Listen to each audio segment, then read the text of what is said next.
The emergence of the Thuringi as a distinct Germanic people traces its roots to the complex demographic shifts that swept across Central Europe during the 2nd and 3rd centuries AD. Archaeological excavations conducted throughout the Thuringian basin have revealed a pattern of settlement that suggests the gradual consolidation of various Germanic groups into what would eventually become recognizable as Thuringian territory.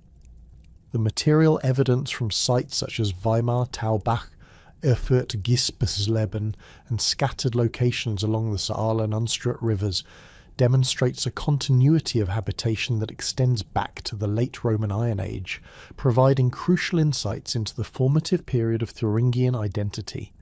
Excavations at Haarhausen have uncovered substantial evidence of a Germanic settlement complex dating to the mid-2nd century AD, featuring characteristic longhouses with stone foundations and post-hole construction typical of West Germanic building traditions.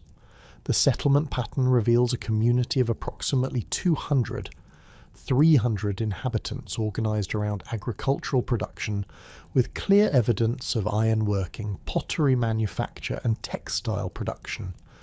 The ceramic assemblages from this period display distinctive decorative motifs featuring geometric patterns and incised designs that would later become hallmarks of Thuringian material culture. Particularly noteworthy are the large storage vessels found in sunken featured buildings, indicating a sedentary agricultural society with sophisticated food preservation techniques. The burial grounds associated with these early settlements provide compelling evidence for the social organisation and cultural practices of the Proto-Thuringian population.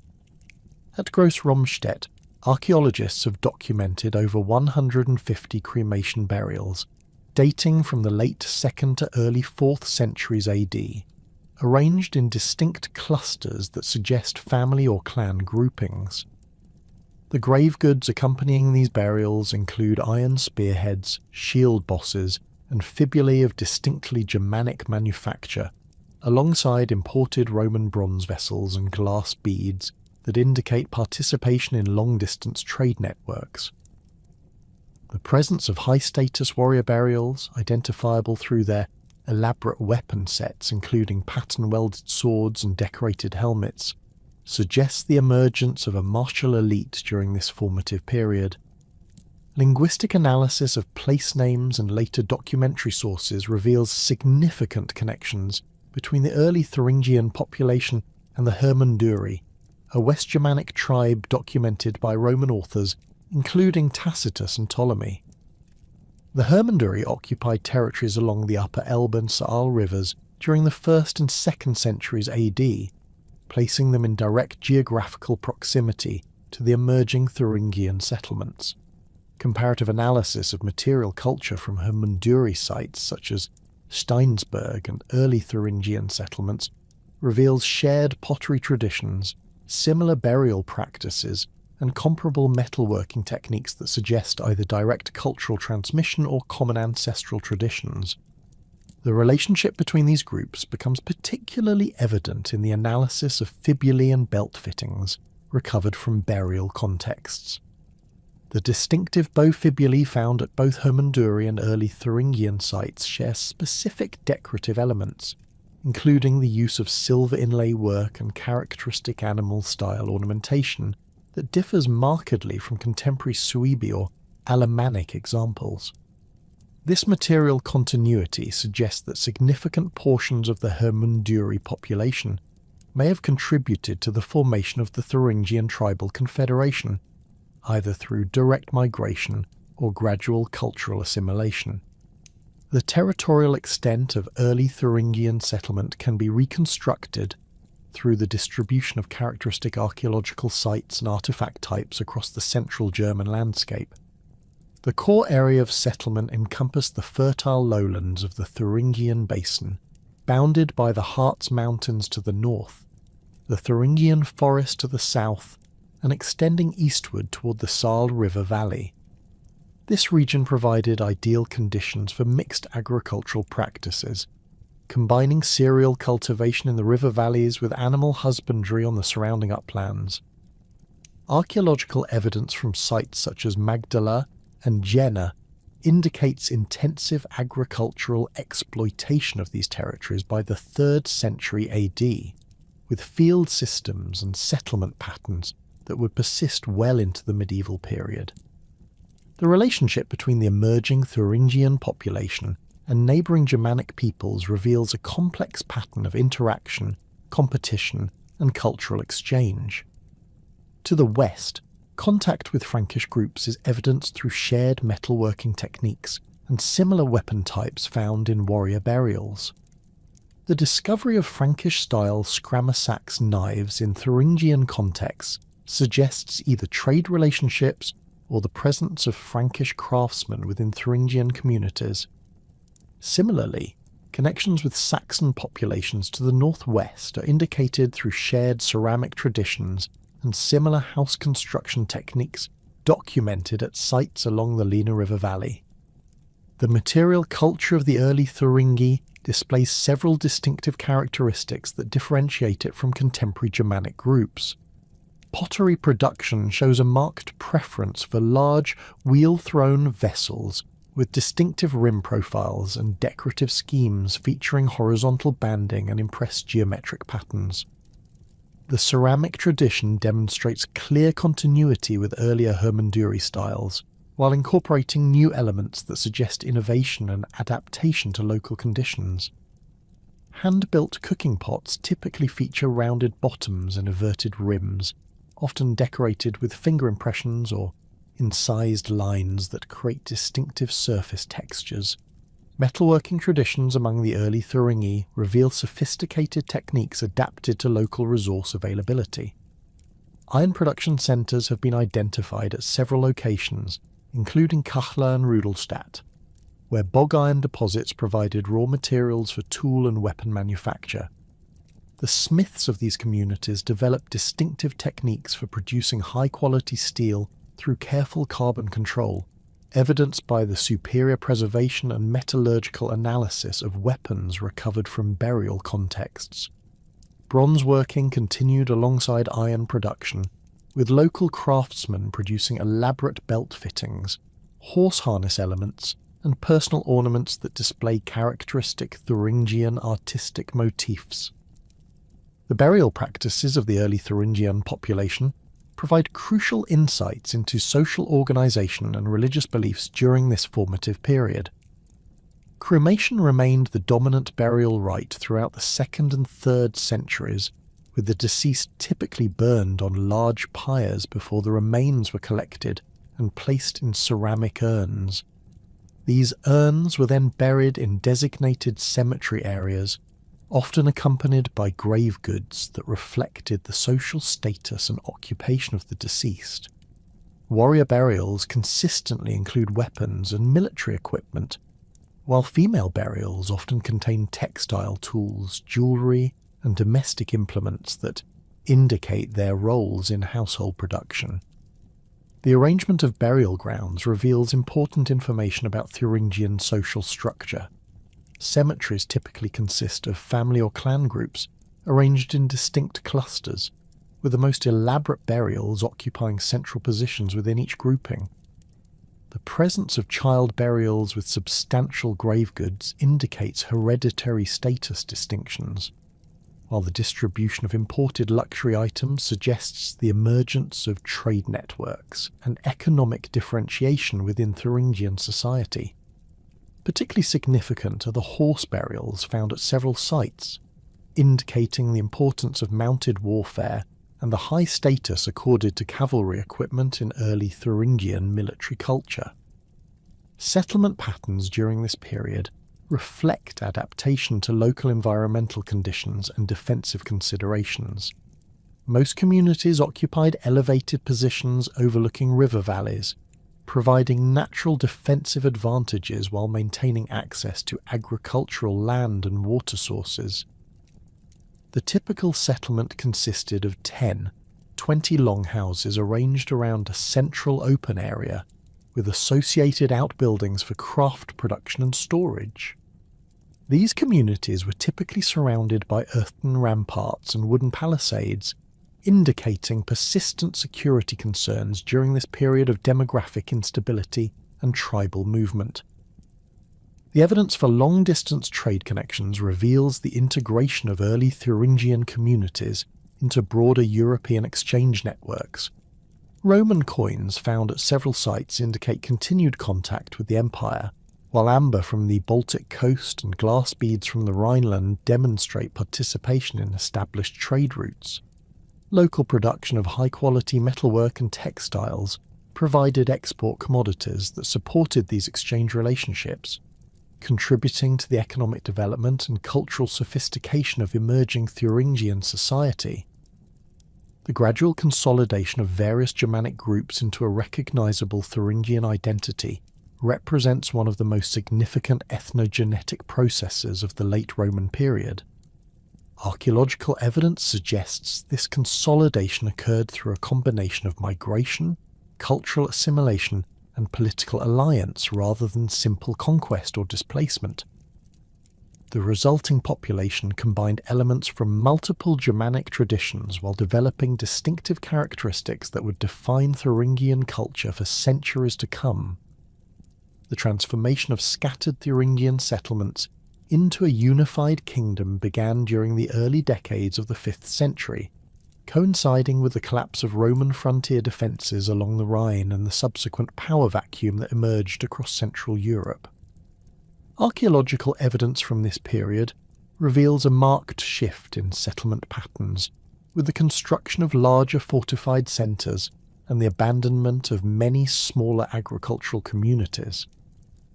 The concentration of population into defensible locations reflects both the opportunities and dangers presented by the weakening of imperial authority and the increased mobility of Germanic peoples seeking new territories. The legendary figure of King Bisinus emerges from later Frankish and Thuringian sources as the founder of the first centralised Thuringian monarchy, though the historical details of his reign remain obscured by the mythological elements that accumulated around his memory. Frankish chroniclers, writing centuries after the events they describe, present Bisinus as a powerful ruler who established his court at a fortified settlement that archaeological evidence suggests may have been located in the vicinity of modern-day Erfurt. Excavations at the Petersburg site have revealed substantial defensive works dating to the early 5th century, including a double rampart system with timber-reinforced earthworks and evidence of large-scale metalworking activities that would be consistent with a royal centre. The establishment of Bisinus's kingdom appears to have involved the systematic incorporation of existing Thuringian chieftains and their retinues into a hierarchical structure centred on royal authority. Material evidence for this process can be observed in the standardisation of weapon types and decorative styles across Thuringian territories during the mid-5th century. Sword pommels and shield fittings from this period display remarkably consistent decorative schemes featuring interlaced animal motifs and geometric patterns that suggest centralised production or the enforcement of stylistic standards by royal craftsmen. The distribution of these standardised items extends across the entire Thuringian cultural area, indicating the reach of royal authority and the success of political unification efforts. The territorial expansion of the Thuringian kingdom under Bisinus and his successors transformed the political landscape of central Germany through a series of campaigns that extended Thuringian control from the Harz Mountains in the north to the main river valley in the south. The conquest of the Harz region provided access to valuable mineral resources, particularly silver deposits that would fund further military expansion and support the development of a sophisticated court culture. Archaeological evidence from mining sites in the Harz reveals intensive exploitation, beginning in the mid-5th century, with the construction of permanent settlements to support mining operations and the establishment of smelting centres for processing extracted ores. The incorporation of territories along the main river brought the Thuringians into direct contact with Alemannic and Bavarian populations, creating a complex frontier zone characterised by both conflict and cultural exchange. Fortified positions established during this period of expansion such as the hilltop settlement at Steinsberg, reveal sophisticated defensive planning with multiple lines of earthwork fortifications and carefully positioned watchtowers that provided early warning of approaching enemies.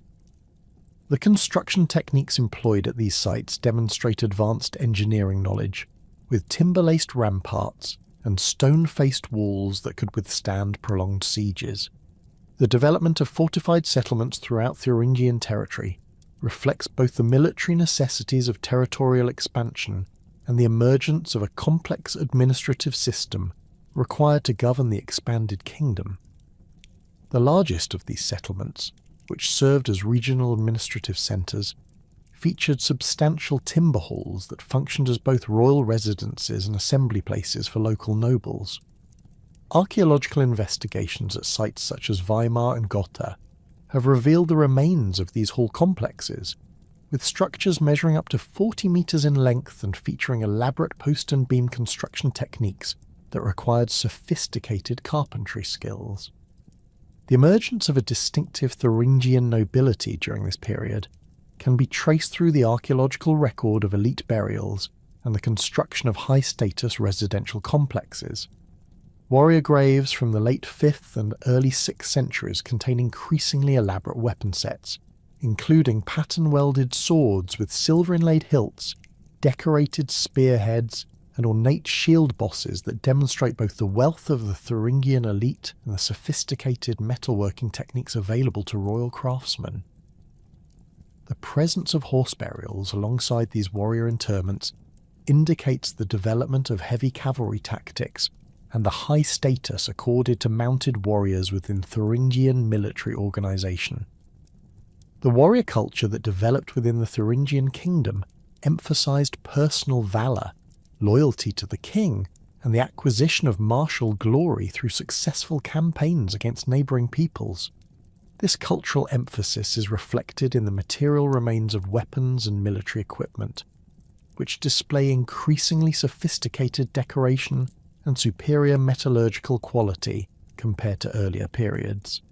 Swords from this era feature complex pattern-welded blades with distinctive herringbone patterns created through the careful manipulation of iron and steel during the forging process, while spearheads display elaborate silver inlay work depicting stylized animals and geometric designs. The organisation of Thuringian military forces appears to have followed Germanic traditions of warrior bands bound to their leaders through personal oaths of loyalty, but adapted to the requirements of governing a large territorial kingdom. Archaeological evidence suggests the development of a professional warrior class supported by agricultural tribute and plunder from successful campaigns, with permanent military settlements established at strategic locations throughout the kingdom. These warrior communities, identifiable through their distinctive material culture and burial practices, served both as local garrisons and as bases for further territorial expansion. The economic foundations of the Thuringian kingdom rested on a combination of agricultural production, specialised craft manufacture, and control of important trade routes that connected northern and southern European markets. The fertile soils of the Thuringian basin provided the agricultural surplus necessary to support a non-productive warrior elite and the craftsmen required for sophisticated metalworking and textile production. Archaeological evidence from rural settlements reveals the intensification of agricultural practices during this period, with the introduction of improved ploughing techniques and the expansion of cultivated areas into previously marginal lands. The development of specialised craft production centres throughout the kingdom provided both the military equipment required for territorial expansion and the luxury goods that supported royal prestige and diplomatic relationships with neighbouring rulers. Metalworking centres at locations such as Kachla and Ilmenau produced not only weapons and tools for local consumption, but also high-quality decorative objects that were traded throughout Central Europe. The distinctive Thuringian style that emerged during this period combined traditional Germanic artistic motifs with influences absorbed through contact with Roman, Byzantine and other Germanic cultures, creating a unique aesthetic that reflected the cosmopolitan character of the kingdom. The control of trade routes proved particularly crucial to Thuringian economic development, as the kingdom's central location provided access to both north-south and east-west commercial networks. The amber route connecting the Baltic coast with Mediterranean markets passed through Thuringian territory, providing opportunities for taxation and trade that contributed significantly to royal revenues. Archaeological evidence for this trade includes amber artifacts found at Thuringian sites, along with imported goods such as Byzantine coins, Mediterranean glass vessels, and exotic materials like silk and spices that indicate participation in long-distance commercial networks. The administrative structure developed to govern the expanded Thuringian kingdom appears to have combined traditional Germanic practices with innovations adapted from Roman provincial administration. The kingdom was divided into territorial units governed by appointed nobles who owed military service and tribute to the king, while maintaining responsibility for local administration and justice.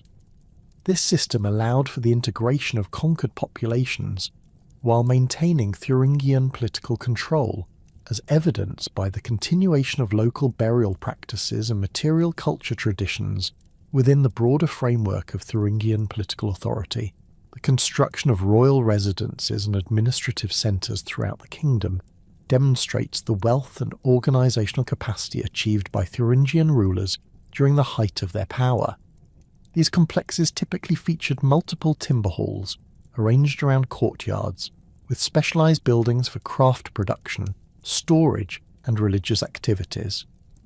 The scale and sophistication of these constructions required the mobilisation of substantial labour forces and the coordination of skilled craftsmen, indicating the development of effective administrative mechanisms for organising large-scale construction projects.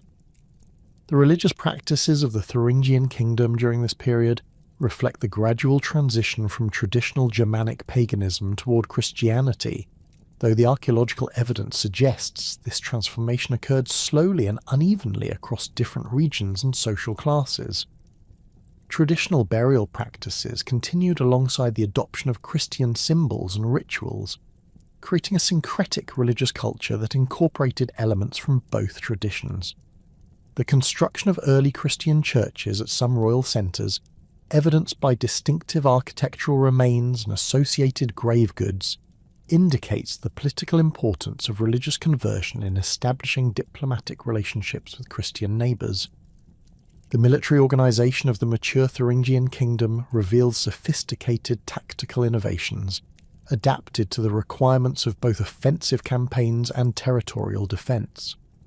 The development of fortified positions throughout the kingdom created a defensive network that could channel enemy advances into prepared killing zones while providing secure bases for counterattacks. The standardization of weapons and equipment across Thuringian military units suggests centralized production and supply systems that ensured consistent quality and availability of military hardware for royal forces. The transformation of Thuringian political organization reached its zenith under King Hermanafrid, whose reign from approximately 507 to 531 AD represented the culmination of Thuringian royal power and administrative sophistication. The archaeological evidence from this period reveals a court system that rivaled the most advanced Germanic kingdoms of the era, with elaborate ceremonial complexes and administrative structures that facilitated the governance of territories extending from the Harz Mountains to the main river valley.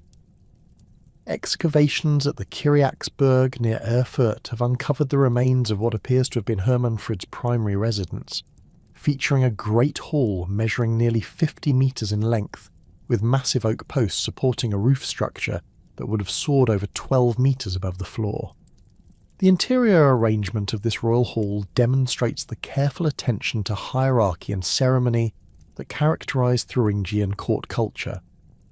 The central hearth, constructed from carefully dressed sandstone blocks and surrounded by an intricate pattern of fired clay tiles, occupied a position that allowed the king to preside over gatherings while maintaining visual dominance over the assembled nobles and retainers.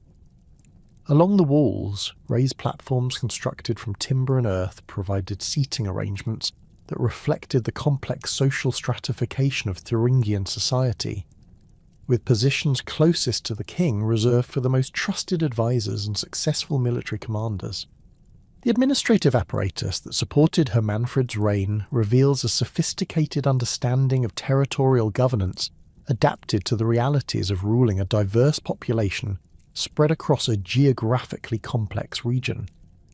Royal officials, identifiable through their distinctive seal rings and ceremonial weapons, maintained residences at strategic locations throughout the kingdom where they could oversee tax collection, military recruitment, and judicial proceedings on behalf of the crown. The standardization of weights and measures found at these administrative centres indicates the development of systematic approaches to taxation and trade regulation that required considerable bureaucratic expertise. The position of royal scribe, evidenced by the discovery of writing implements and wax tablets at several court sites, represented a crucial innovation in Thuringian administration. These literate officials, likely recruited from among the clergy or educated captives from more Romanized territories, maintained records of tribute obligations, military service requirements, and legal proceedings that allowed for more effective governance of the expanded kingdom. The preservation of several runic inscriptions from this period suggests that literacy was becoming increasingly important for administrative efficiency, though the majority of legal and ceremonial functions continued to rely on oral traditions and memorized precedents. The marriage alliance between Hermanfrid and Amalaberga, niece of the Ostrogothic king Theodoric the Great, exemplified the sophisticated diplomatic strategies employed by Thuringian rulers to secure their kingdom's position within the broader Germanic political landscape. This union, which likely took place around 510 AD, brought substantial political advantages, including access to Ostrogothic military expertise, trade connections with Mediterranean markets, and diplomatic protection against Frankish expansion. Archaeological evidence from this period reveals the presence of distinctly Ostrogothic material culture at Thuringian court sites, including elaborate fibulae, decorated belt fittings, and weapon components that demonstrate the cultural exchange facilitated by this high-level marriage alliance. The influence of Amalaberga's Ostrogothic connections can be observed in the transformation of Thuringian court, ceremonial and artistic production during Hermanfrid's reign.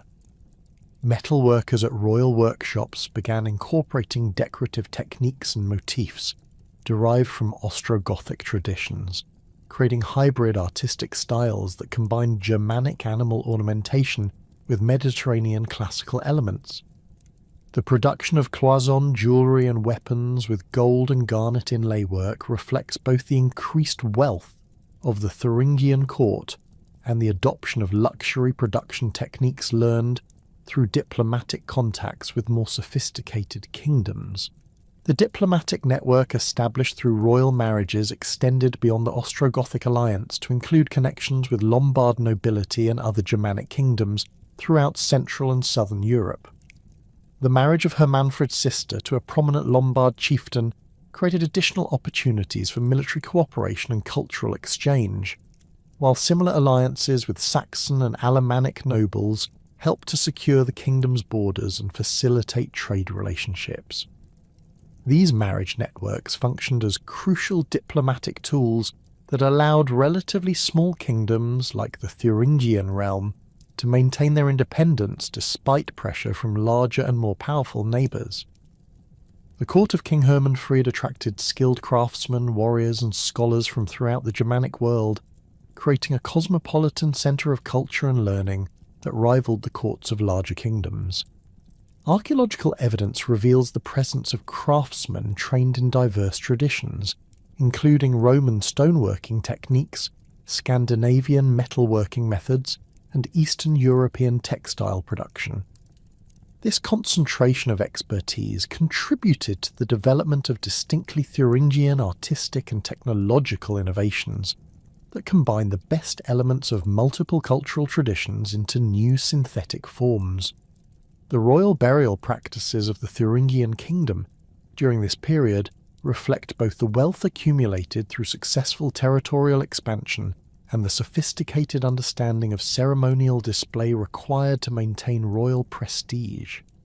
The burial complex at Obermalen, which likely contains the remains of members of the royal family, reveals elaborate mortuary preparations that included the construction of timber burial chambers lined with imported textiles and furnished with grave goods of extraordinary richness.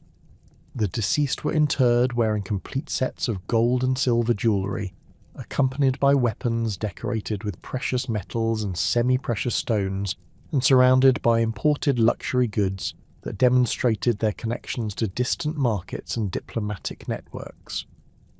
The archaeological investigation of these elite burial sites has revealed the presence of sacrificed horses, dogs, and hawks that accompanied the deceased into the afterlife, indicating the persistence of traditional Germanic religious practices despite the gradual adoption of Christian elements at the royal court. The careful arrangement of these animal sacrifices according to specific ritual patterns suggests the involvement of specialized religious practitioners who maintained knowledge of ancient ceremonial requirements while adapting them to the changing political and cultural circumstances of the kingdom. The grave goods recovered from royal burials provide detailed insights into the material culture and artistic achievements of the Thuringian court. Swords with pattern-welded blades featuring complex geometric designs created through the manipulation of different types of steel demonstrate the technical expertise of royal weaponsmiths, while the elaborate decoration of scabbards and sword hilts with gold wire inlay and semi-precious stone settings reveals the aesthetic sophistication achieved by court artisans. The presence of complete sets of horse harness fittings, decorated with matching artistic motifs, indicates the importance of mounted warfare and ceremonial display in maintaining royal authority. The development of Germanic law codes under Thuringian royal authority represents one of the most significant administrative innovations of this period, providing standardized legal procedures that could be applied consistently throughout the kingdom's diverse territories. While no complete Thuringian law code survives from this period, references in later Frankish sources and comparative analysis with contemporary Germanic legal traditions suggest the existence of sophisticated judicial procedures that balance traditional clan-based justice with the requirements of royal authority.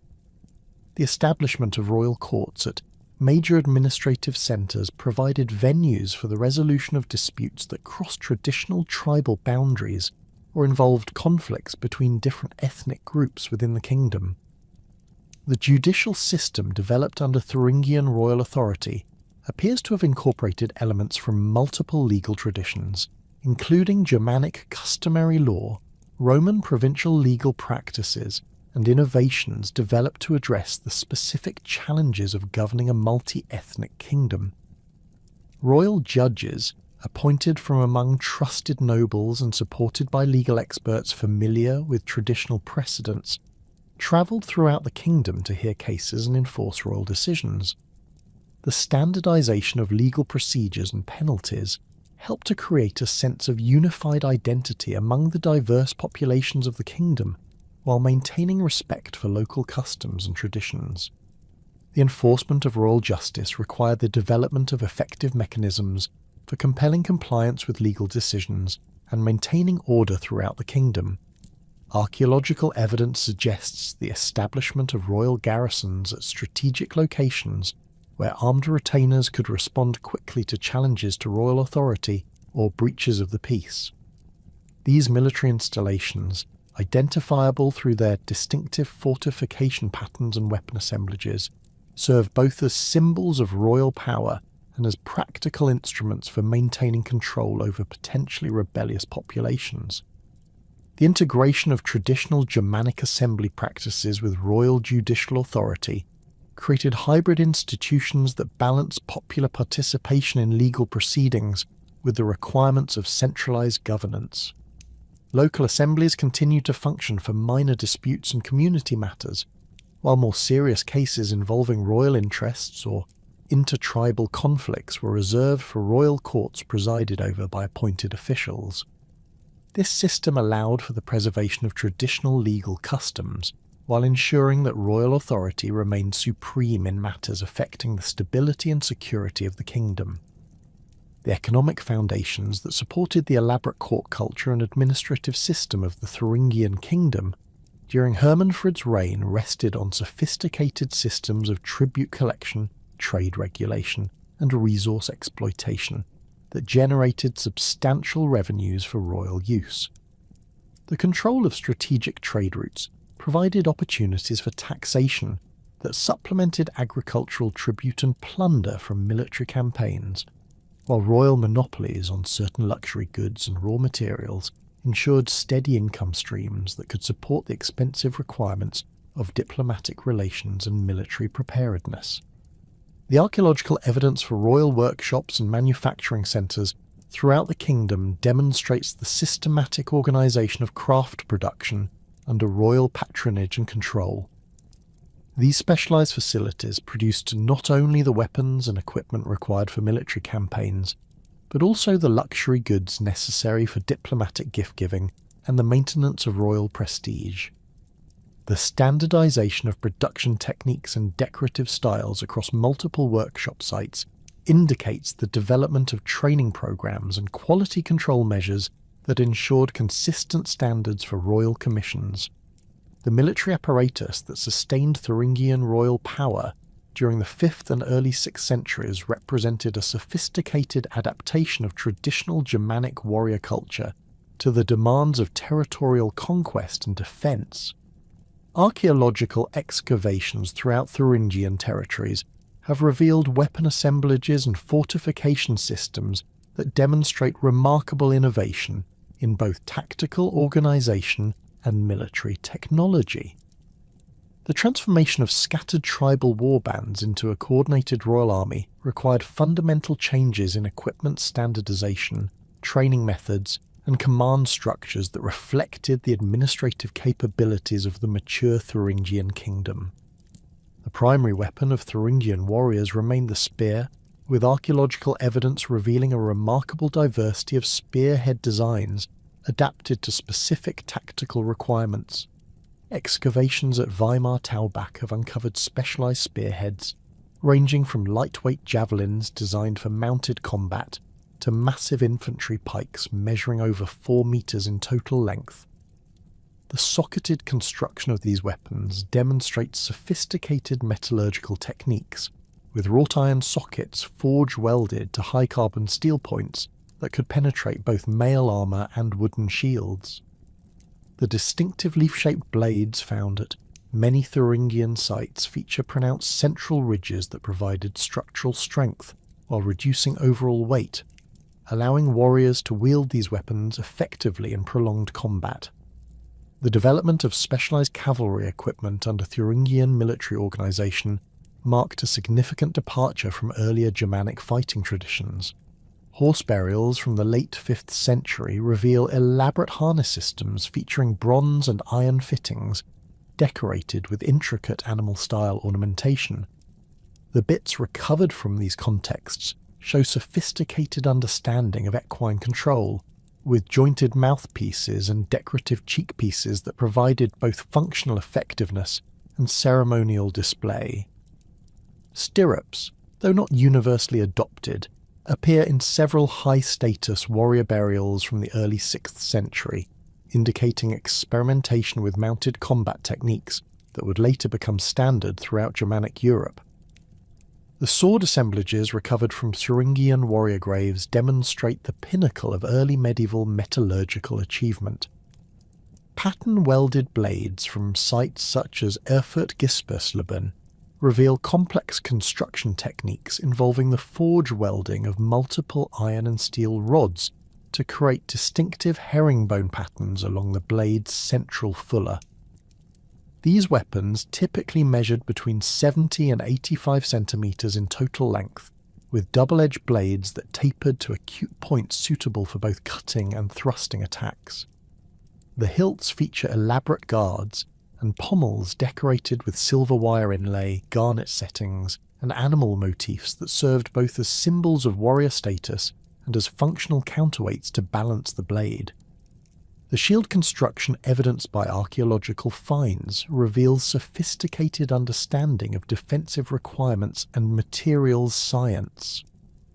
Iron-shelled bosses from Thuringian sites typically measure 20 centimeters in diameter and feature reinforced rims designed to deflect weapon strikes while protecting the warrior's hand grip. The wooden shield boards, reconstructed from surviving metal fittings and rare organic remains, appear to have been constructed from lime or poplar planks, covered with leather and reinforced with iron strips arranged in geometric patterns.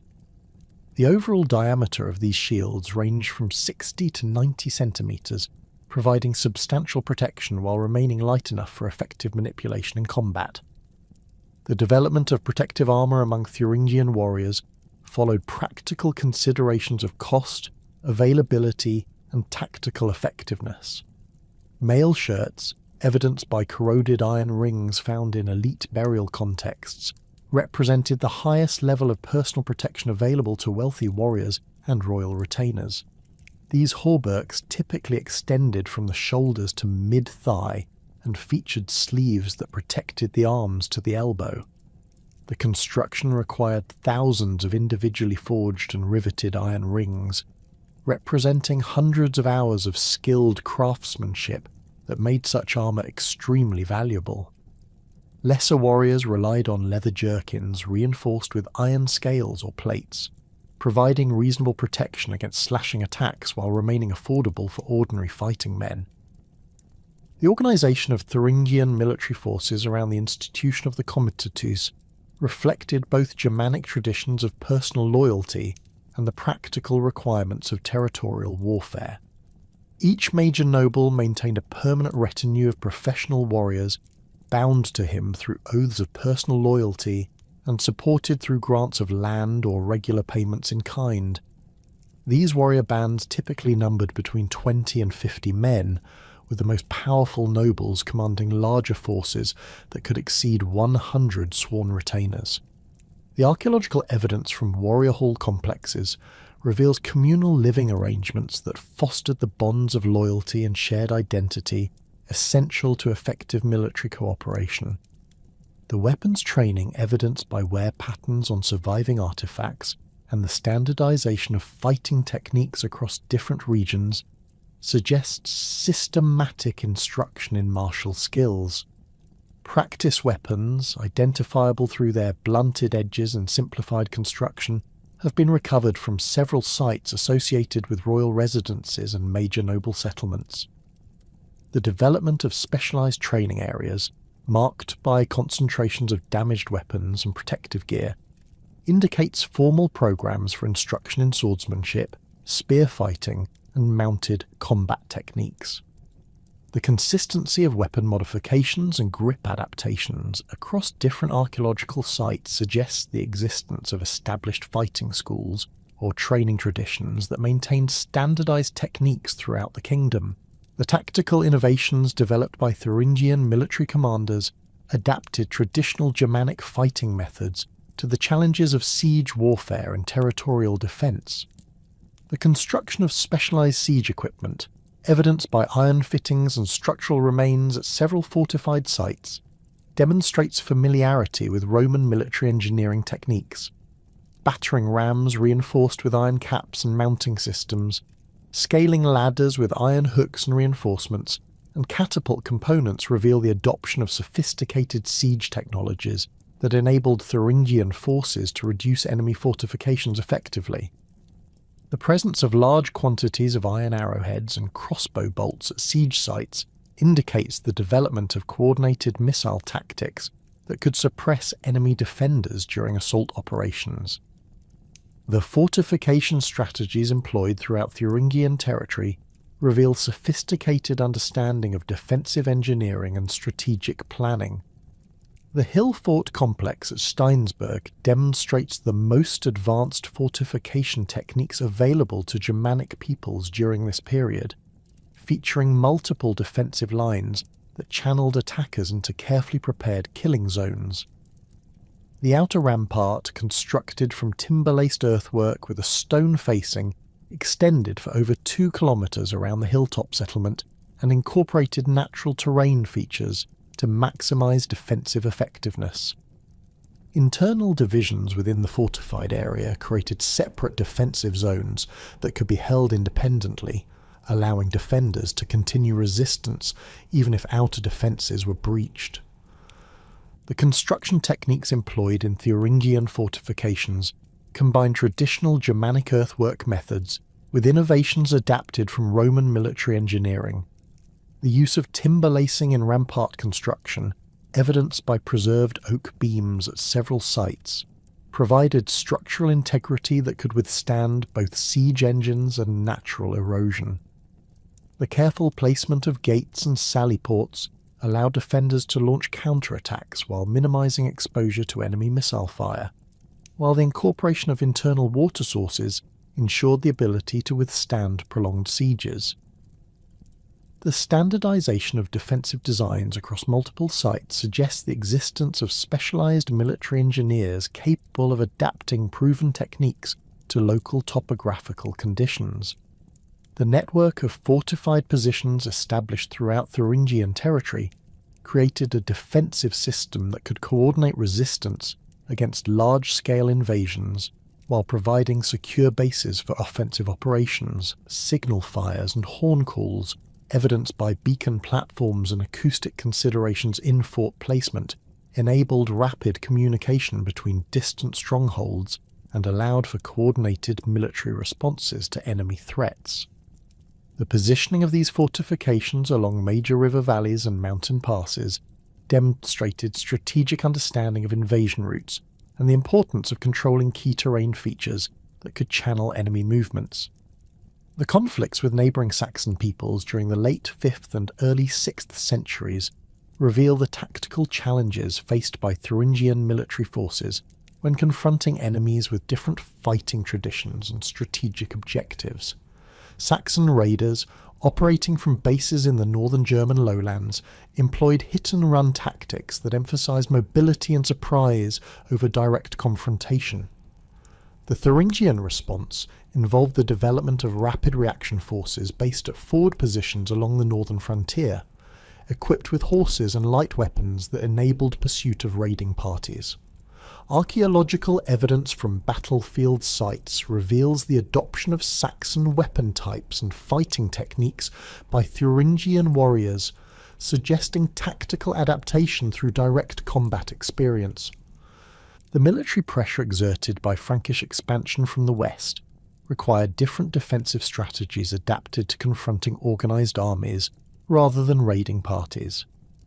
Frankish military organisation emphasised heavy infantry formations supported by cavalry units, requiring Thuringian forces to develop counter-tactics that could disrupt enemy formations while exploiting superior knowledge of local terrain.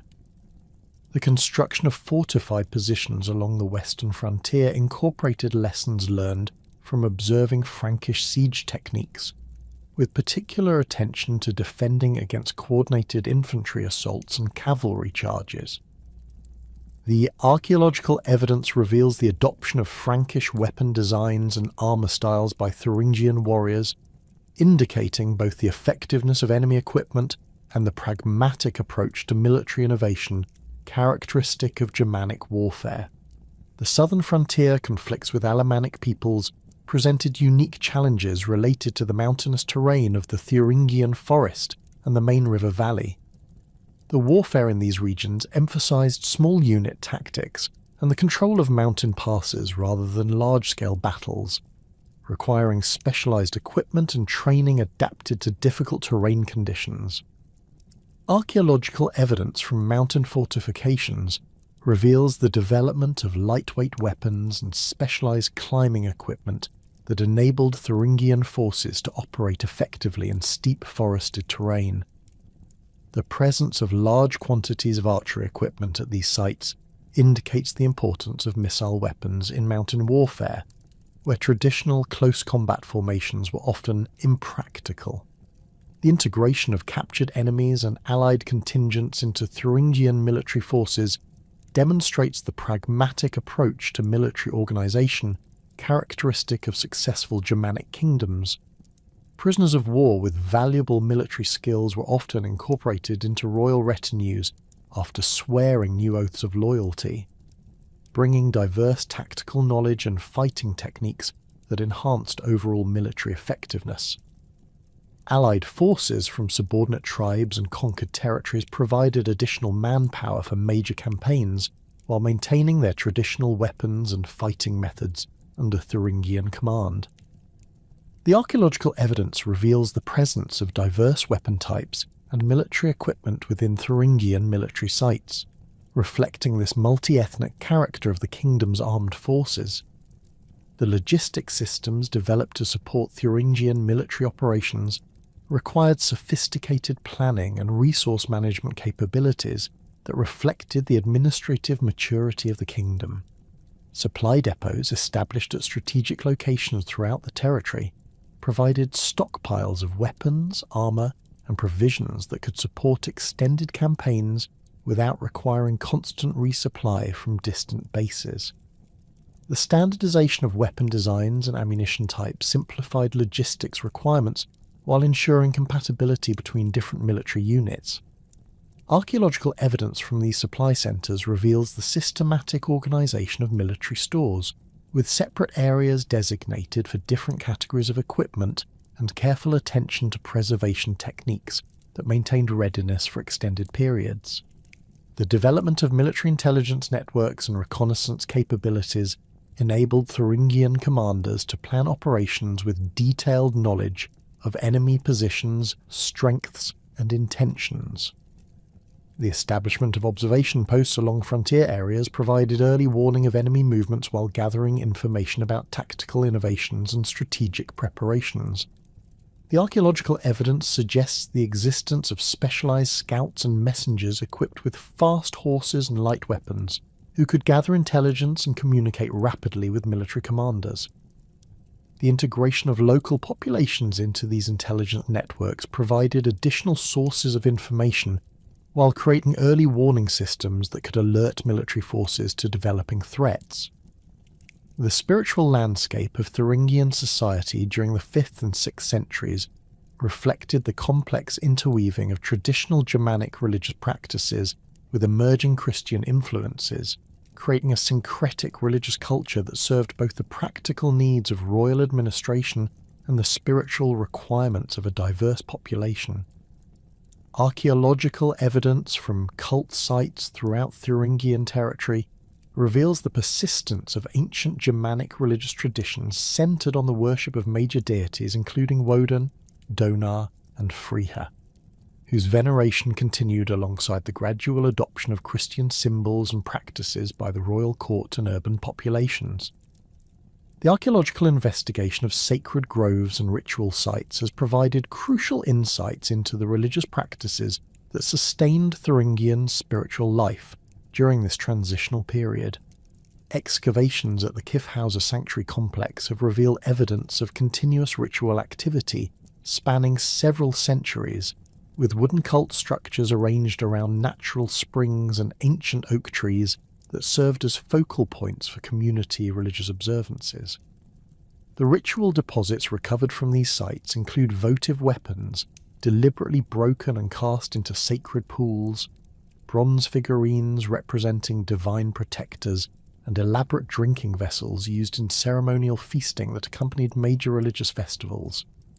The cult of Woden maintained particular prominence within Thuringian religious practice, reflecting both the god's traditional association with royal authority and warfare and his specific relevance to a society engaged in constant military campaigns and territorial expansion. Ritual sites dedicated to Woden, identifiable through their characteristic assemblages of weapon offerings and horse sacrifices, demonstrate the systematic organisation of religious observances designed to secure divine favour for military enterprises.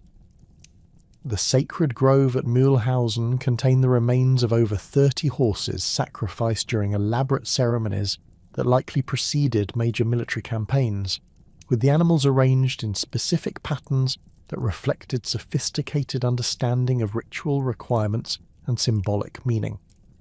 The worship of Donar, the thunder god whose hammer Mjolnir controlled the forces of storm and lightning, provided spiritual protection for agricultural communities whose prosperity depended on favourable weather conditions. Archaeological evidence from rural cult sites reveals the construction of wooden temples featuring massive central posts carved with hammer symbols and lightning motifs that served as focal points for seasonal festivals celebrating planting and harvest. The ritual deposits associated with these sites include iron tools and agricultural implements offered to secure divine blessing for farming activities, along with ceramic vessels containing traces of mead and other fermented beverages used in ceremonial toasts honouring the god. The veneration of Frigga, goddess of fertility, marriage and domestic prosperity, occupied a central position in Thuringian religious practice, particularly among women responsible for household management and textile production.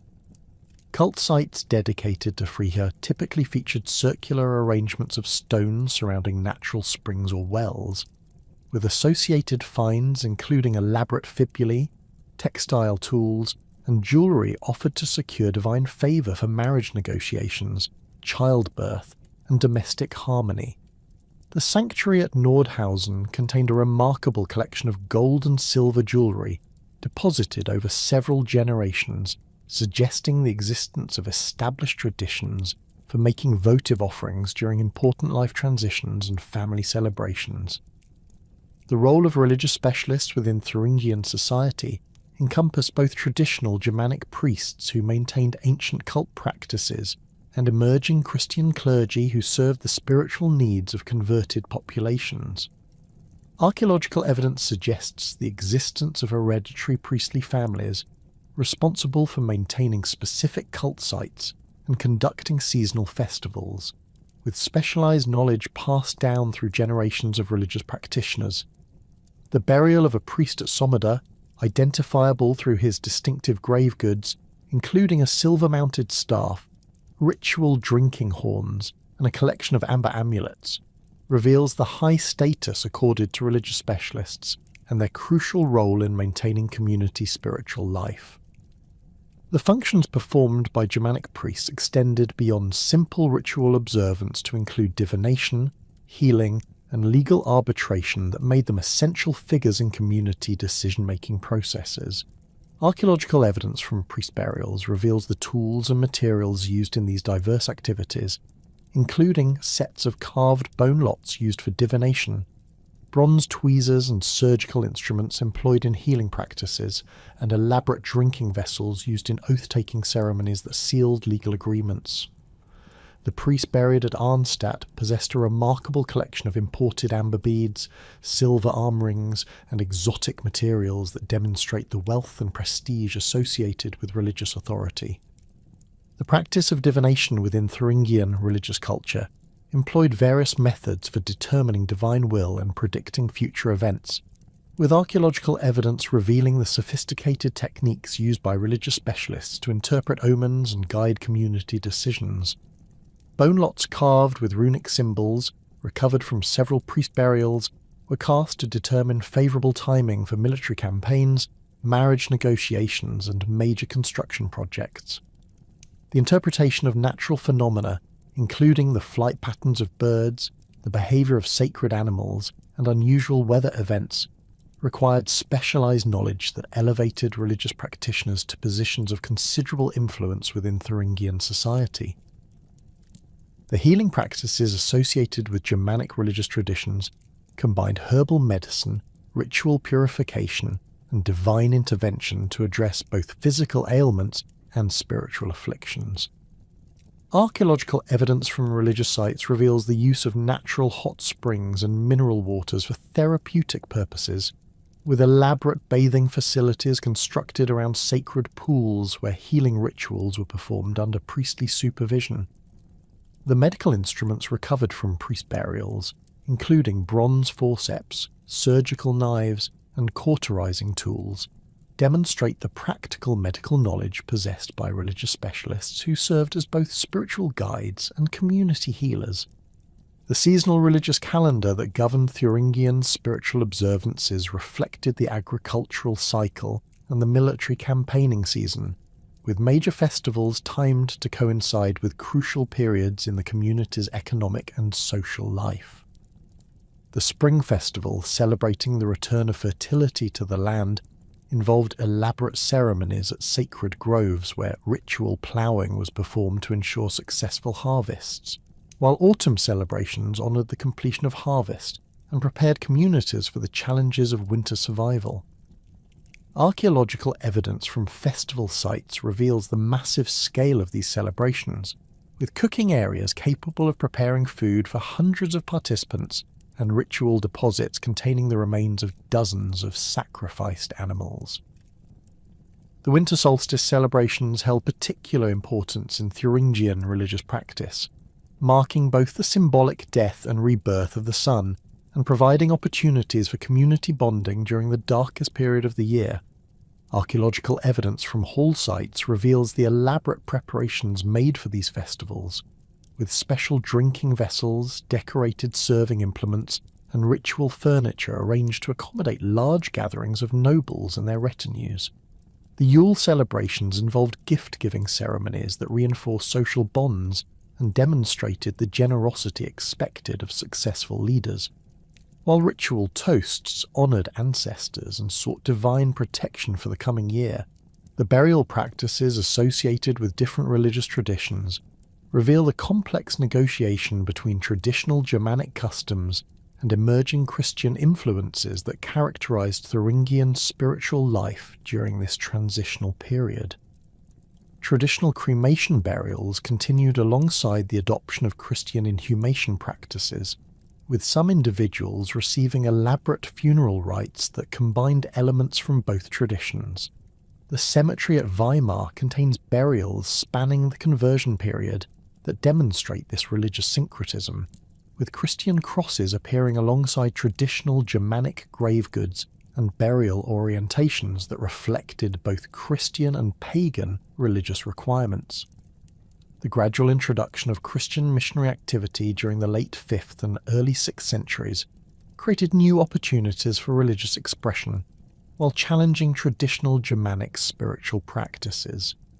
The earliest Christian missions appear to have focused on royal courts and urban centres, where political advantages could be gained through religious conversion, with archaeological evidence revealing the construction of small wooden churches at several major administrative centres. These early Christian buildings typically featured simple rectangular plans, with wooden construction techniques adapted from traditional Germanic hall architecture, suggesting the practical accommodation of Christian worship within existing cultural frameworks. The missionary strategies employed by Christian evangelists reflected sophisticated understanding of Germanic religious psychology and the importance of demonstrating Christian spiritual power through practical results. Archaeological evidence suggests that early Christian missions concentrated on providing healing services, agricultural advice, and literacy training that offered tangible benefits to potential converts while gradually introducing Christian theological concepts. The success of these missions depended heavily on the support of royal patrons, who could provide protection for Christian clergy and resources for church construction and maintenance. The process of religious conversion among Thuringian populations appears to have occurred gradually and unevenly, with different communities and social classes adopting Christian practices at different rates depending on local circumstances and political pressures. Archaeological evidence reveals the persistence of traditional religious practices well into the Christian period, with pagan symbols and ritual objects continuing to appear in burial contexts, alongside Christian artifacts. The cemetery at Erfurt demonstrates this religious complexity, with burials from the early 6th century containing both Christian crosses and traditional Germanic amulets, suggesting the development of syncretic religious practices that combined elements from both traditions. The establishment of early Christian churches within Thuringian territory required careful negotiation with existing religious authorities and the adaptation of Christian practices to local cultural expectations. The church at Mühlberg, constructed during the reign of King Hermanafrid, featured architectural elements that reflected both Christian liturgical requirements and Germanic aesthetic preferences, with carved wooden posts supporting the roof structure that displayed traditional animal-style ornamentation alongside Christian symbols.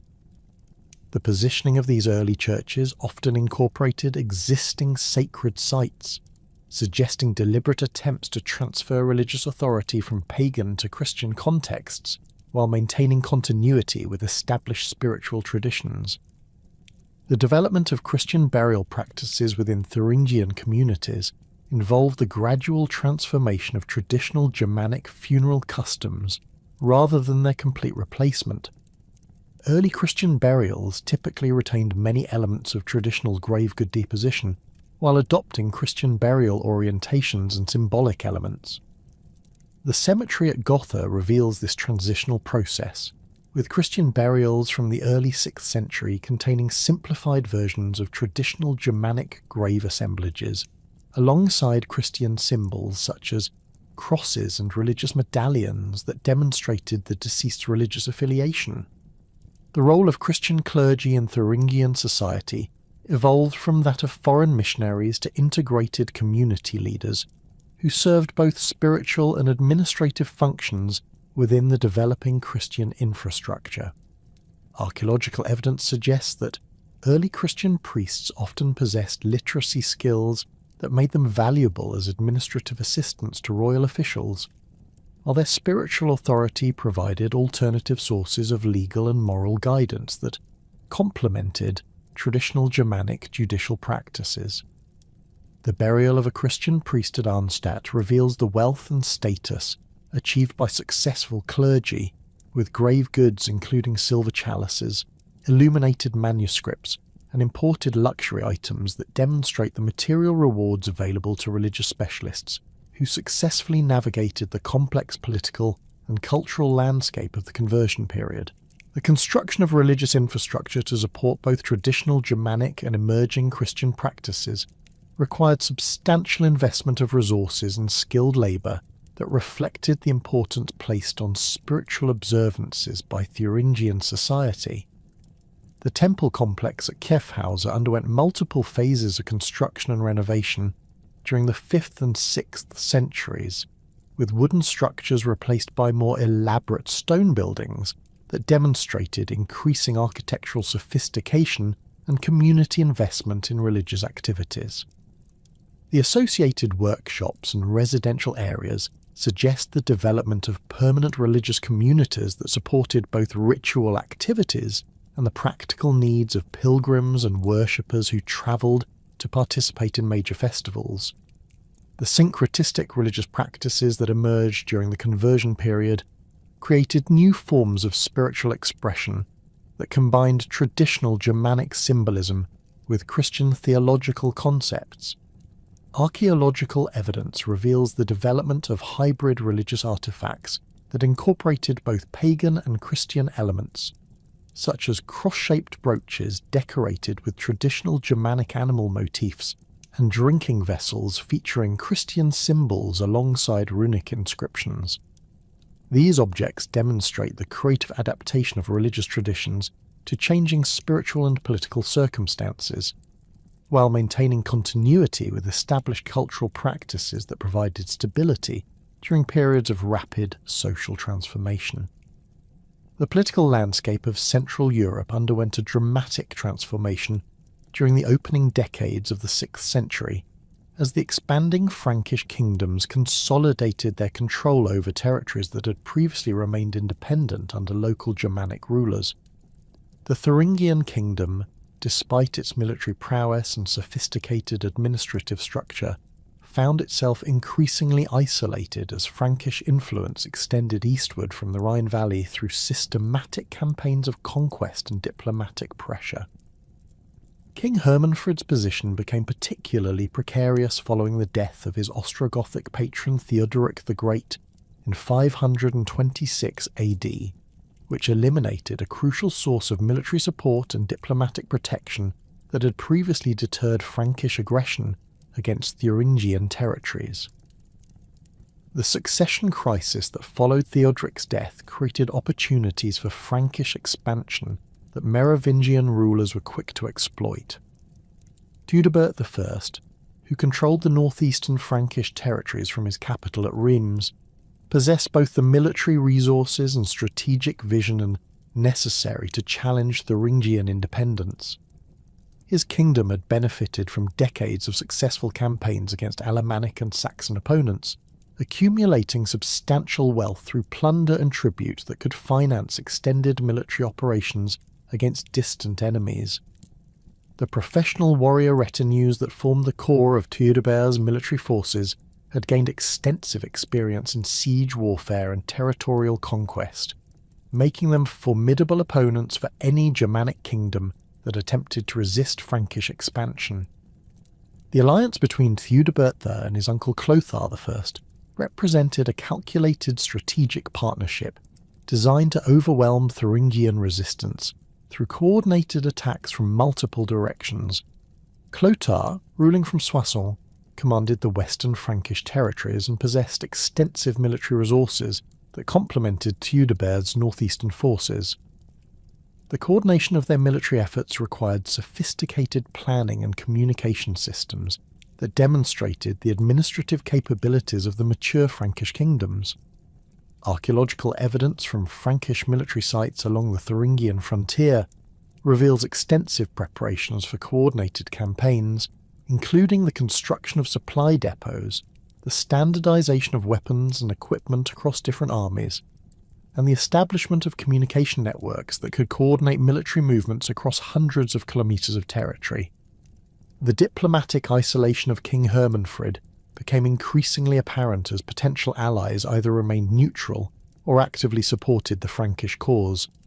Saxon chieftains along the northern Thuringian frontier, who had previously maintained uneasy truces with Hermanfrid's forces, began negotiating separate agreements with Frankish representatives that promised territorial concessions in exchange for military cooperation. The Alemannic peoples to the south, facing their own pressure from Frankish expansion, proved unable to provide meaningful assistance to their Thuringian neighbours.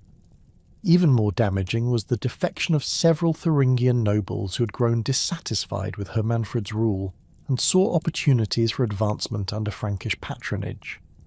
The military preparations undertaken by both sides during the months preceding the decisive campaign reveal the scale and sophistication of early 6th century Germanic warfare.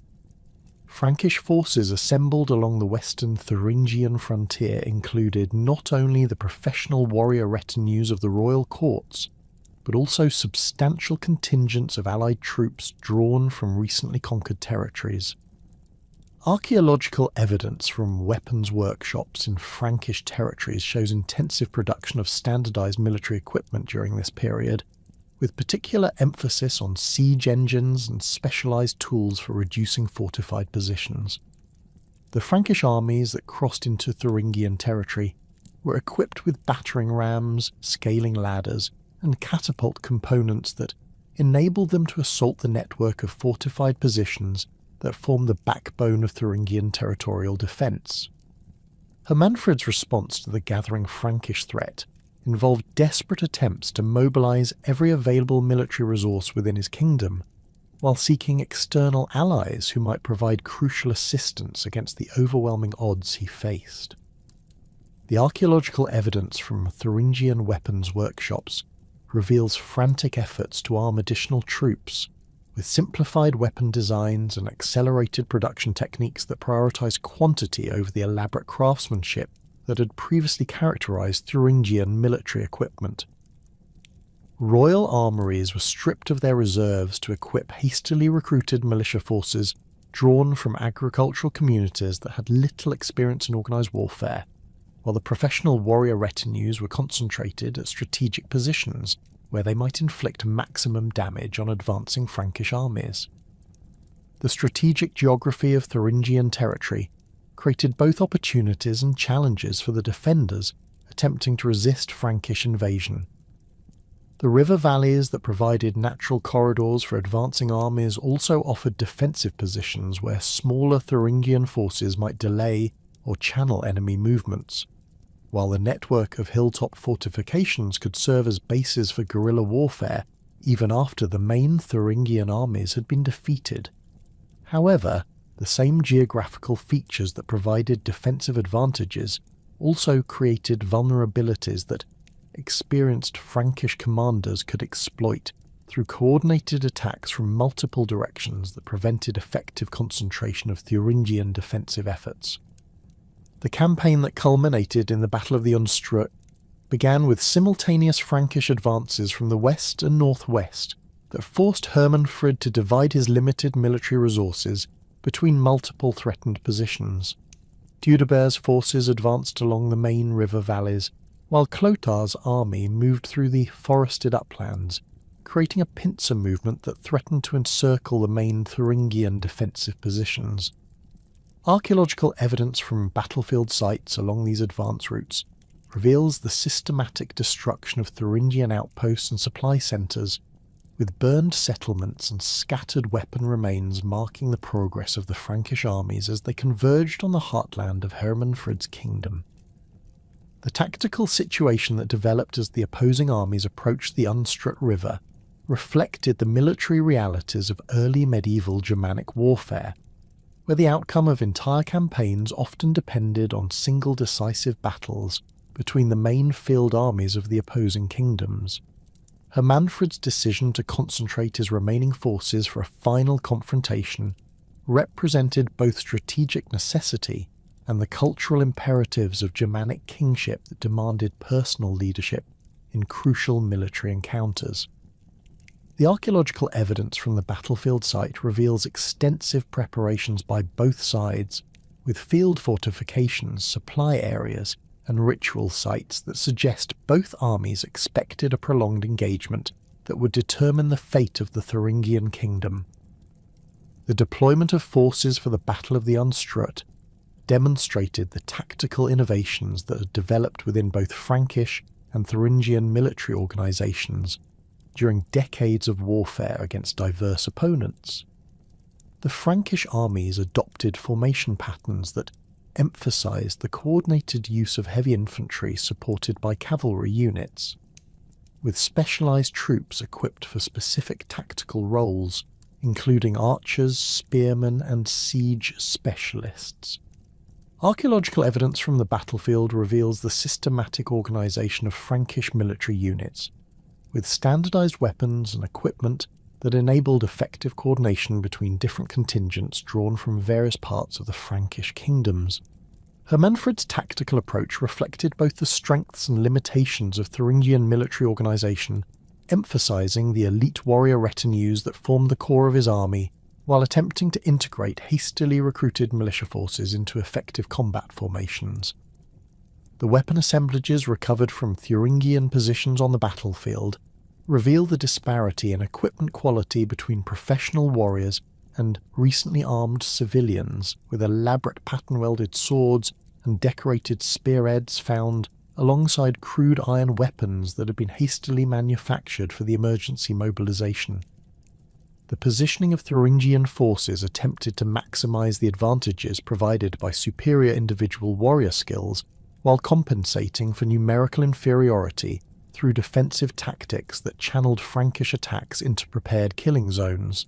The course of the battle itself can be reconstructed through archaeological evidence that reveals the movement of forces across the battlefield and the locations where the most intense fighting occurred. The concentration of weapon remains and skeletal material in specific areas indicates the positions where Thuringian resistance was strongest and where the final collapse of organised defence took place. The presence of Frankish siege equipment at multiple points along the Thuringian defensive line suggests coordinated assault tactics that prevented effective concentration of defensive efforts, while the distribution of cavalry equipment indicates the crucial role played by mounted troops in exploiting breaches in the Thuringian formation. The death of King Hermanfrid during the battle marked the effective end of organised Thuringian resistance and the collapse of the political structures that had maintained the kingdom's independence for over a century. Archaeological evidence from the royal position on the battlefield reveals the desperate final stand of the king's personal retinue, with concentrations of high-quality weapons and defensive equipment that indicate the elite nature of the troops who died defending their lord. The recovery of fragments from what appears to have been royal regalia, including gold and silver fittings from ceremonial weapons and personal ornaments, confirms the presence of the king himself in the final phase of the battle where Thuringian resistance was overwhelmed by superior Frankish numbers and coordination. The immediate aftermath of the Frankish victory revealed the systematic planning that had preceded the invasion and the administrative mechanisms that enabled rapid consolidation of conquered territories. Frankish forces moved quickly to secure the major Thuringian strongholds and administrative centres, preventing the emergence of alternative leadership that might organise continued resistance. Archaeological evidence from sites such as Erfurt and Weimar shows clear destruction layers dating to 531 AD, followed by immediate reconstruction efforts that incorporated Frankish architectural styles and administrative arrangements. The speed of this transition suggests pre-existing plans for territorial administration that could be implemented immediately following military victory. The division of Thuringian territories between the victorious Frankish kings reflected both the practical requirements of effective administration and the political agreements that had made their cooperation possible. Dudebert then received the eastern portions of the former kingdom, including the valuable mining regions of the Harz Mountains and the strategic river valleys that controlled trade routes connecting northern and southern Germanic territories. Clothar III gained control of the western Thuringian lands, including the fertile agricultural areas of the Thuringian basin and the fortified positions that commanded the approaches to Frankish heartlands. This territorial division created stable frontiers that could be effectively defended, while providing both rulers with the resources necessary to consolidate their conquests. The integration of Thuringian nobles into Frankish administrative structures required careful management of competing loyalties and interests that could either strengthen or undermine the stability of the conquered territories. Archaeological evidence reveals that many Thuringian aristocrats retained their local positions under Frankish oversight, with burial sites from the post-conquest period showing continued wealth and status among families that had served the previous regime. However, the appearance of distinctly Frankish material culture at these sites indicates the rapid adoption of new cultural symbols and political allegiances that demonstrated submission to Frankish authority. The distribution of Frankish-style weapons, jewellery and ceremonial objects among former Thuringian nobles suggests systematic efforts to integrate local elites into the broader Frankish political system. The fate of the broader Thuringian population following the conquest reveals the pragmatic approach adopted by Frankish administrators toward governing recently acquired territories. Archaeological evidence from rural settlements indicates minimal disruption to agricultural activities and local craft production, suggesting that Frankish policy emphasized the preservation of economic productivity rather than wholesale population replacement.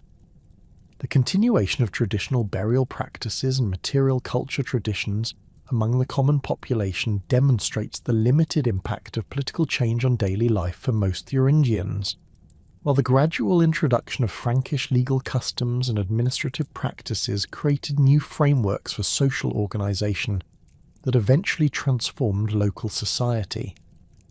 The establishment of Frankish military garrisons throughout the former Thuringian territories created a network of control points that could respond quickly to any attempts at rebellion while providing bases for further expansion eastward.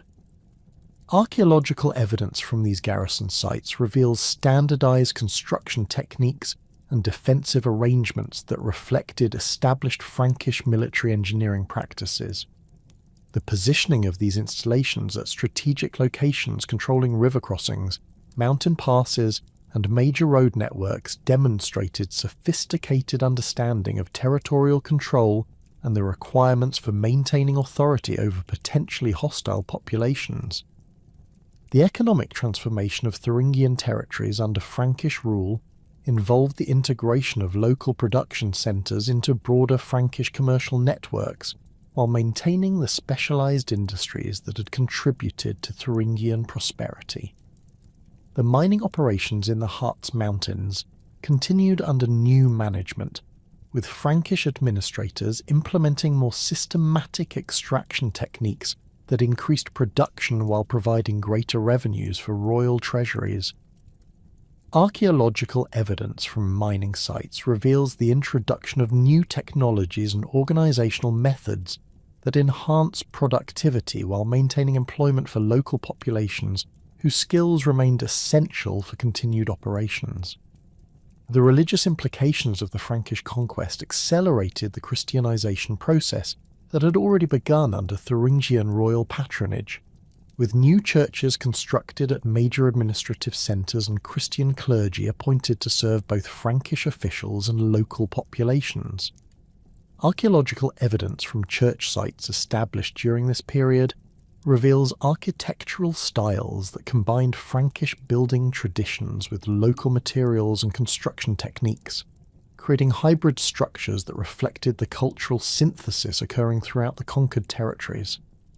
The systematic replacement of traditional Germanic religious sites with Christian establishments marked a fundamental transformation in spiritual life that would have lasting consequences for Thuringian cultural identity. The consolidation of Frankish control over former Thuringian territories marked the end of independent Germanic kingdoms in central Germany and established the political framework that would dominate the region for centuries to come. The administrative systems, legal traditions, and cultural practices introduced by Frankish rulers created new forms of social organisation that gradually replaced traditional Thuringian institutions while incorporating elements that proved useful for effective governance. Archaeological evidence reveals the systematic transformation of material culture, settlement patterns, and economic activities that reflected the fundamental changes occurring in political authority and social structure throughout the former kingdom. The administrative transformation of former Thuringian territories under Frankish governance required the systematic dismantling of existing political structures and their replacement with institutions adapted to Merovingian methods of territorial control. The speed with which this transformation occurred demonstrates the sophisticated planning that had preceded the conquest, with Frankish administrators arriving in conquered territories equipped with detailed knowledge of local resources, population centres, and potential sources of resistance. Archaeological evidence from administrative sites established immediately following the conquest reveals the construction of new governmental complexes that incorporated both Frankish architectural traditions and practical adaptations to local conditions and materials. The establishment of the county system throughout former Thuringian lands represented a fundamental departure from traditional Germanic political organisation, replacing the personal loyalty networks that had sustained royal authority with territorial administrative units, governed by appointed officials responsible directly to Frankish kings.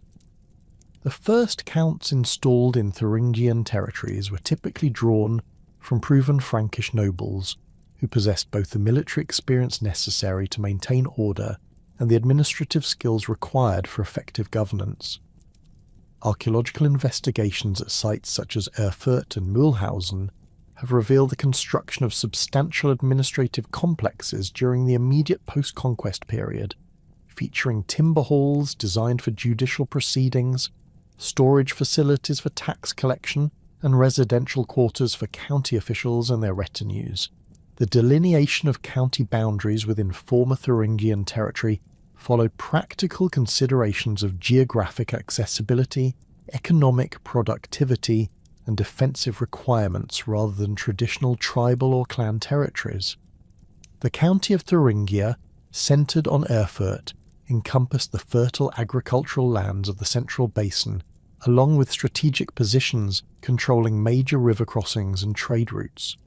Archaeological evidence reveals the systematic surveying of territorial boundaries during this period. with marker stones and boundary earthworks that established clear administrative divisions and facilitated tax collection and military recruitment. The positioning of county seats at locations with existing fortifications demonstrates the practical approach adopted by Frankish administrators who sought to minimize construction costs while maximizing defensive capabilities. The integration of existing Thuringian administrative personnel into the new county system required careful evaluation of individual loyalties and capabilities, with Frankish officials conducting systematic reviews of local nobles and their potential usefulness under the new regime. Many Thuringian aristocrats who had demonstrated administrative competence under the previous kingdom found opportunities for continued service, though typically in subordinate positions under Frankish oversight. Archaeological evidence from elite residences during the transition period reveals the rapid adoption of Frankish material culture by local nobles seeking to demonstrate their acceptance of the new political order. The appearance of Frankish-style weapons, jewellery and ceremonial objects at former Thuringian noble sites indicates systematic efforts to integrate local elites while ensuring their dependence on Frankish patronage. The survival of prominent Thuringian noble families through the conquest period depended largely on their ability to adapt quickly to changing political circumstances and demonstrate value to the new Frankish administration. The family of Count Radulf, who had served as one of Hermanafrid's principal military commanders, successfully negotiated the transition by offering detailed knowledge of local defensive positions and military resources to Frankish officials. Archaeological evidence from the family's estate at Gotha reveals continuous occupation through the conquest period, with gradual modifications to residential structures that incorporated Frankish architectural elements while maintaining the basic layout of traditional Germanic noble compounds. The adaptation of Thuringian nobles to Frankish feudal structures involved fundamental changes in the basis of political authority and social organisation, with personal relationships to Frankish overlords replacing traditional clan loyalties and tribal obligations. The ceremony of commendation, through which former Thuringian nobles formally submitted to Frankish authority, required public demonstrations of loyalty that were carefully documented by Frankish administrators. Archaeological evidence from ceremonial sites reveals the construction of special platforms and assembly areas where these submission ceremonies took place, with associated finds including ceremonial weapons and oath rings that were exchanged during formal recognition of new feudal relationships. The transformation of military obligations under Frankish feudal organisation required Thuringian nobles to provide specified numbers of armed retainers for royal military campaigns, while maintaining local defensive responsibilities within their assigned territories. This system replaced the traditional Germanic practice of voluntary military service, based on personal loyalty with legally defined obligations that could be enforced through the county court system. Archaeological evidence from noble residences reveals the construction of new barracks and training facilities designed to house and prepare the military contingents required under feudal obligations, with standardized weapons and equipment that reflected Frankish military specifications and tactical requirements. The economic basis of feudal relationships involved the systematic redistribution of land holdings to ensure that Thuringian nobles possessed sufficient resources to meet their military obligations, while remaining dependent on Frankish royal favour for their continued prosperity. The reorganisation of agricultural estates during this period created new patterns of land tenure that balanced the need to maintain agricultural productivity with the requirement to support military retinues.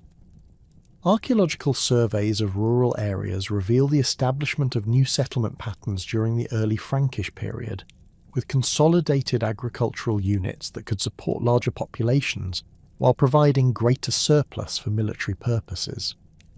The cultural assimilation processes that accompanied political integration involved complex negotiations between Frankish administrative requirements and local traditions that had sustained Thuringian identity for generations.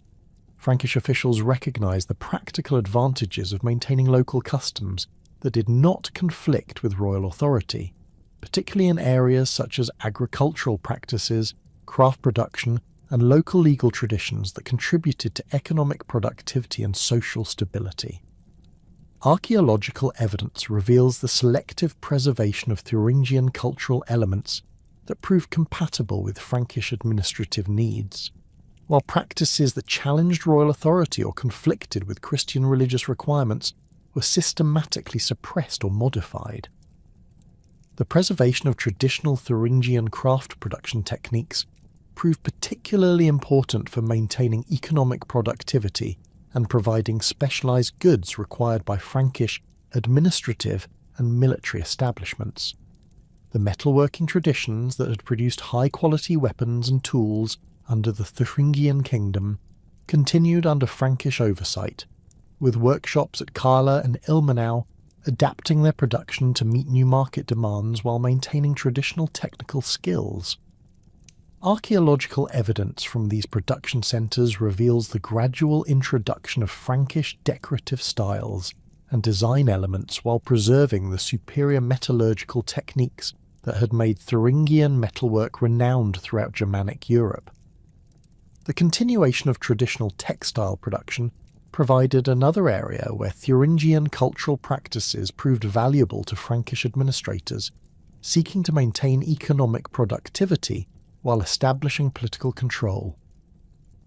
The sophisticated weaving techniques and distinctive decorative patterns that characterized Thuringian textile production found new markets among Frankish nobles who appreciated the quality and artistic merit of local products.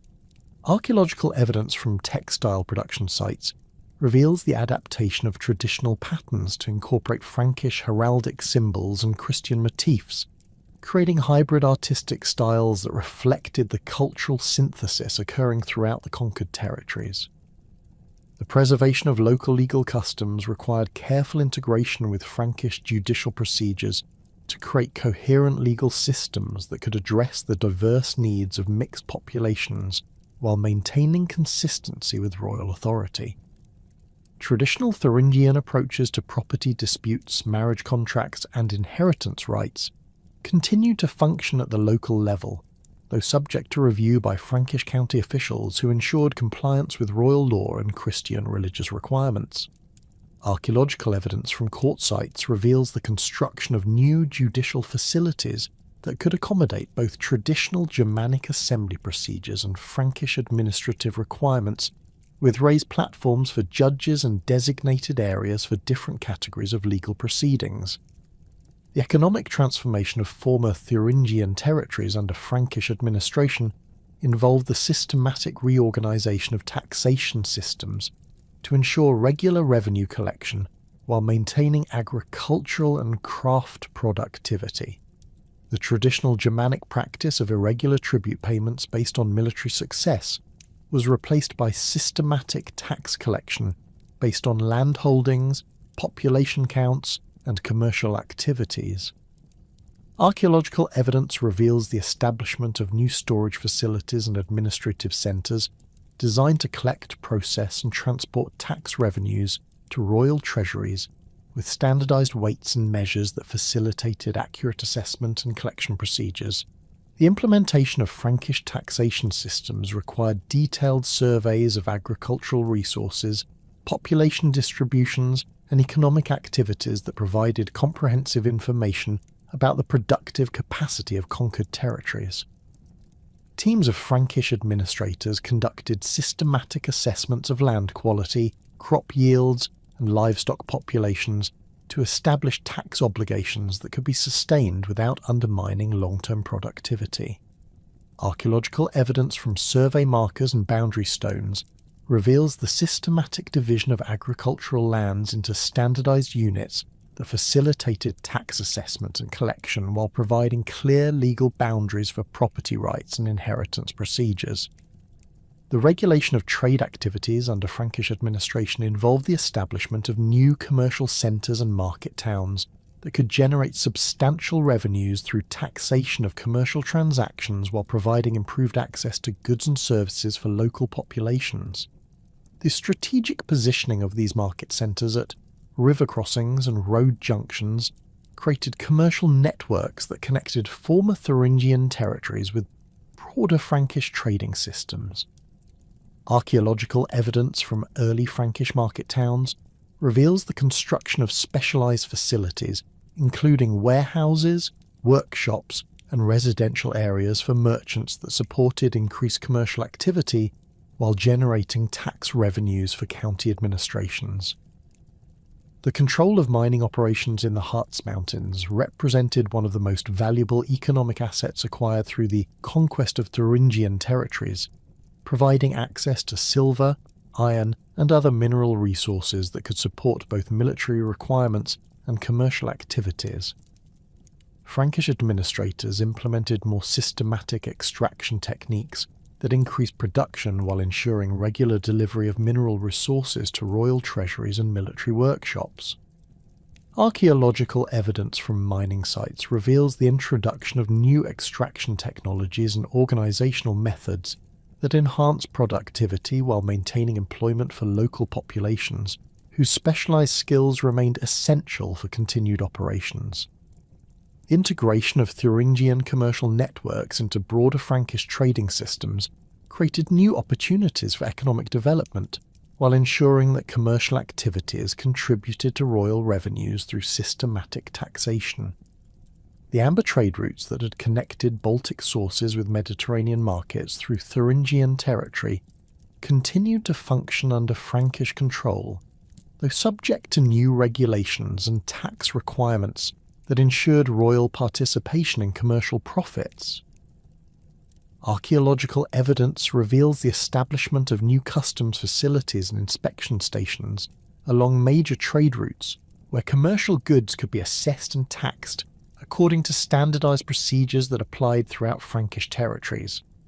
The development of monetary systems within former Thuringian territories reflected the gradual integration of local economies into broader Frankish commercial networks that relied increasingly on standardised coinage for major transactions. The introduction of Frankish silver coins replaced the traditional Germanic practice of payment in kind for many commercial and administrative transactions, creating more efficient systems for tax collection and trade regulation. Archaeological evidence from commercial sites reveals the rapid adoption of Frankish coinage, alongside the continuation of traditional barter systems for local transactions, indicating the gradual transformation of economic practices without complete disruption of established commercial relationships. The establishment of royal workshops and manufacturing centres throughout former Thuringian territories provided employment for skilled craftsmen while ensuring the production of goods required for administrative and military purposes. These facilities produced standardised weapons and equipment for county military forces, ceremonial objects for administrative use, and luxury goods that demonstrated royal wealth and authority. Archaeological evidence from workshop sites reveals the systematic organisation of production activities with specialised areas for different categories of manufacturing and quality control procedures that ensured consistent standards for royal commissions. The transformation of agricultural practices under Frankish administration involved the introduction of new farming techniques and crop varieties that could increase productivity while supporting larger populations and greater tax obligations. Frankish agricultural specialists provided technical assistance and training that helped local farmers adapt to new requirements while maintaining traditional knowledge that had proven effective in local conditions. Archaeological evidence from agricultural sites reveals the gradual adoption of improved ploughing techniques, crop rotation systems, and livestock management practices that enhance productivity while preserving traditional agricultural knowledge that remained valuable for local conditions. The systematic conversion of former Thuringian territories to Christianity accelerated dramatically following their incorporation into the Frankish kingdom, as Merovingian rulers recognised the crucial role that religious transformation played in securing long-term political control over conquered populations. The arrival of Anglo-Saxon missionaries from Britain during the 530s marked the beginning of organised evangelisation efforts that would fundamentally alter the spiritual landscape of central Germany. These missionary expeditions, led by monks trained in the rigorous theological traditions of Canterbury and Lindisfarne, brought sophisticated approaches to conversion that combined theological instruction with practical services that demonstrated the superior power of the Christian God over traditional Germanic deities. The missionary Wigbert, arriving from the monastery of Glastonbury around 534 AD, established the first permanent Christian mission station at Fritzlar, strategically positioned to serve as a base for evangelization efforts throughout the former Thuringian heartland. Archaeological excavations at the Fritzlar site have revealed the construction of a modest wooden church surrounded by residential buildings for missionary personnel and workshops for manuscript copying and religious instruction. The mission complex included specialized facilities for training local converts as catechists and translators, recognizing the crucial importance of indigenous personnel in reaching populations who remained suspicious of foreign religious innovations. The practical approach adopted by Anglo-Saxon missionaries emphasized the demonstration of Christian spiritual power through healing services, agricultural advice, and literacy instruction that provided tangible benefits to potential converts while gradually introducing theological concepts. Wigbert's mission records, preserved in later monastic chronicles, describe systematic efforts to learn local languages and customs that enabled effective communication with Thuringian populations who had previously encountered Christianity only through the limited contacts maintained by the royal court. The establishment of medical facilities at mission stations provided healing services that competed directly with traditional Germanic religious practices, offering alternative explanations for illness and recovery that challenged the authority of pagan priests and traditional spiritual beliefs. The construction of the first monastery at Fulda in 744 AD by the Anglo-Saxon missionary Sturm represented a crucial milestone in the institutional development of Christianity throughout former Thuringian territories. The selection of the Fulda site reflected careful consideration of strategic factors, including accessibility to major population centres, availability of water sources and building materials, and defensibility against potential attacks by hostile populations. Archaeological investigations have revealed the systematic planning that preceded construction, with extensive earthwork preparations and the establishment of workshops for producing building materials and religious artifacts required for monastic operations. The architectural design of Fulda Monastery incorporated both Anglo-Saxon monastic traditions and practical adaptations to local conditions and available materials. The central church, constructed from local sandstone with timber reinforcements, featured a basilica plan with separate areas for monastic choir, lay congregation, and ceremonial functions that could accommodate the diverse religious needs of a mixed population. The surrounding monastic buildings included scriptoriums for manuscript production, workshops for training local craftsmen in Christian artistic traditions, and guest facilities for pilgrims and visiting clergy who contributed to the expanding network of Christian institutions throughout the region. The establishment of monastic schools at Fulda and other religious centres created new opportunities for education and literacy that attracted both noble families seeking advancement for their sons and talented individuals from lower social classes who could benefit from religious training. The curriculum developed at these institutions combined traditional monastic subjects including Latin grammar, biblical studies, and theological instruction with practical skills such as agriculture, medicine, and administrative techniques that prove valuable for both religious and secular careers.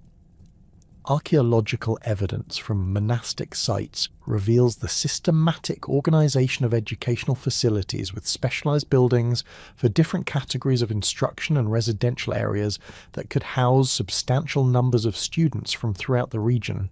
The missionary activities of St. Boniface, beginning with his arrival in Thuringian territories around 718 AD, represented the most systematic and successful evangelization effort undertaken in central Germany during the early medieval period. Boniface's background as an Anglo-Saxon monk trained at Exeter provided him with sophisticated theological education and practical missionary experience that proved crucial for navigating the complex political and cultural landscape of recently conquered Thuringian territories. His systematic approach to conversion emphasized the establishment of permanent ecclesiastical structures that could maintain Christian influence long after initial missionary contacts had ended. The famous destruction of the sacred oak at Geismar in 723 AD demonstrated Boniface's understanding of the psychological impact required to challenge traditional religious beliefs and establish Christian spiritual authority. The careful planning that preceded this dramatic confrontation included extensive consultation with local converts, who provided detailed information about the religious significance of the site and the likely reactions of different population groups. Archaeological investigations at the Geismar site have revealed evidence of the ancient cult centre, including ritual deposits, ceremonial structures, and burial areas that confirm the sacred character of the location and the significance of its conversion to Christian use.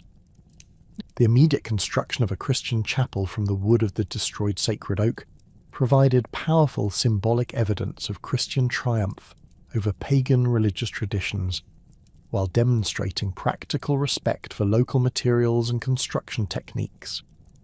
The architectural design of the Geismar chapel incorporated elements from both Christian liturgical requirements and Germanic building traditions, creating a hybrid structure that facilitated the transition from pagan to Christian worship, while maintaining familiar aesthetic elements that eased the psychological adjustment required for religious conversion.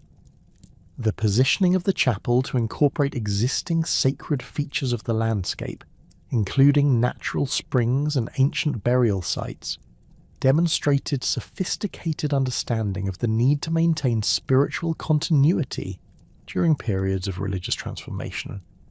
The establishment of ecclesiastical hierarchies throughout former Thuringian territories required careful coordination with Frankish political authorities, who maintained ultimate control over religious appointments and institutional development.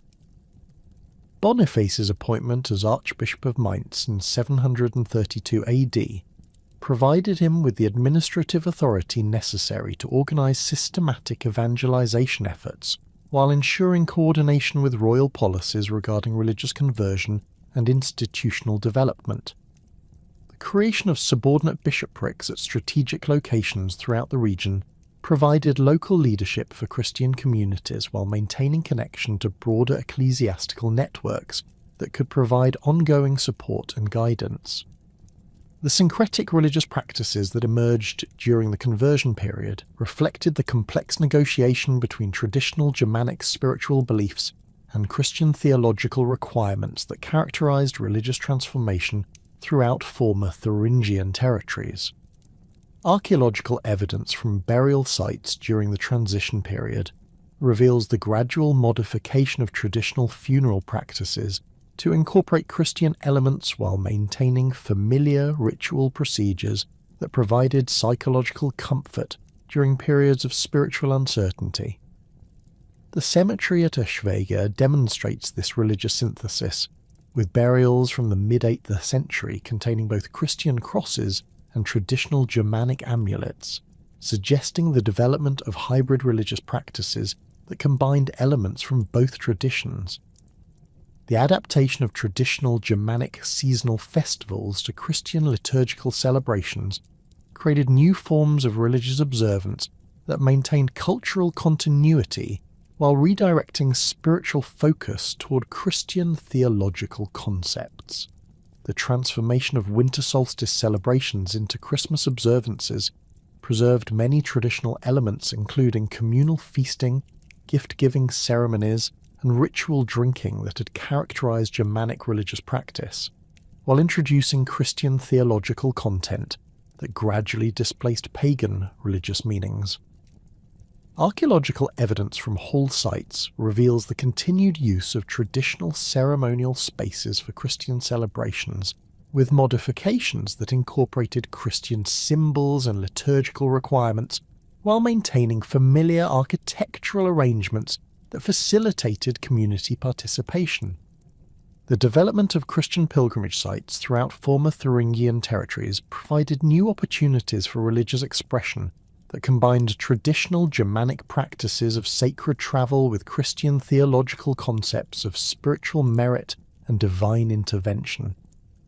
The shrine established at the site of St. Boniface's martyrdom near Fulda became a major pilgrimage destination that attracted visitors from throughout Central Europe, generating substantial revenues for monastic communities while providing opportunities for religious instruction and conversion of populations who might not otherwise encounter systematic Christian teaching.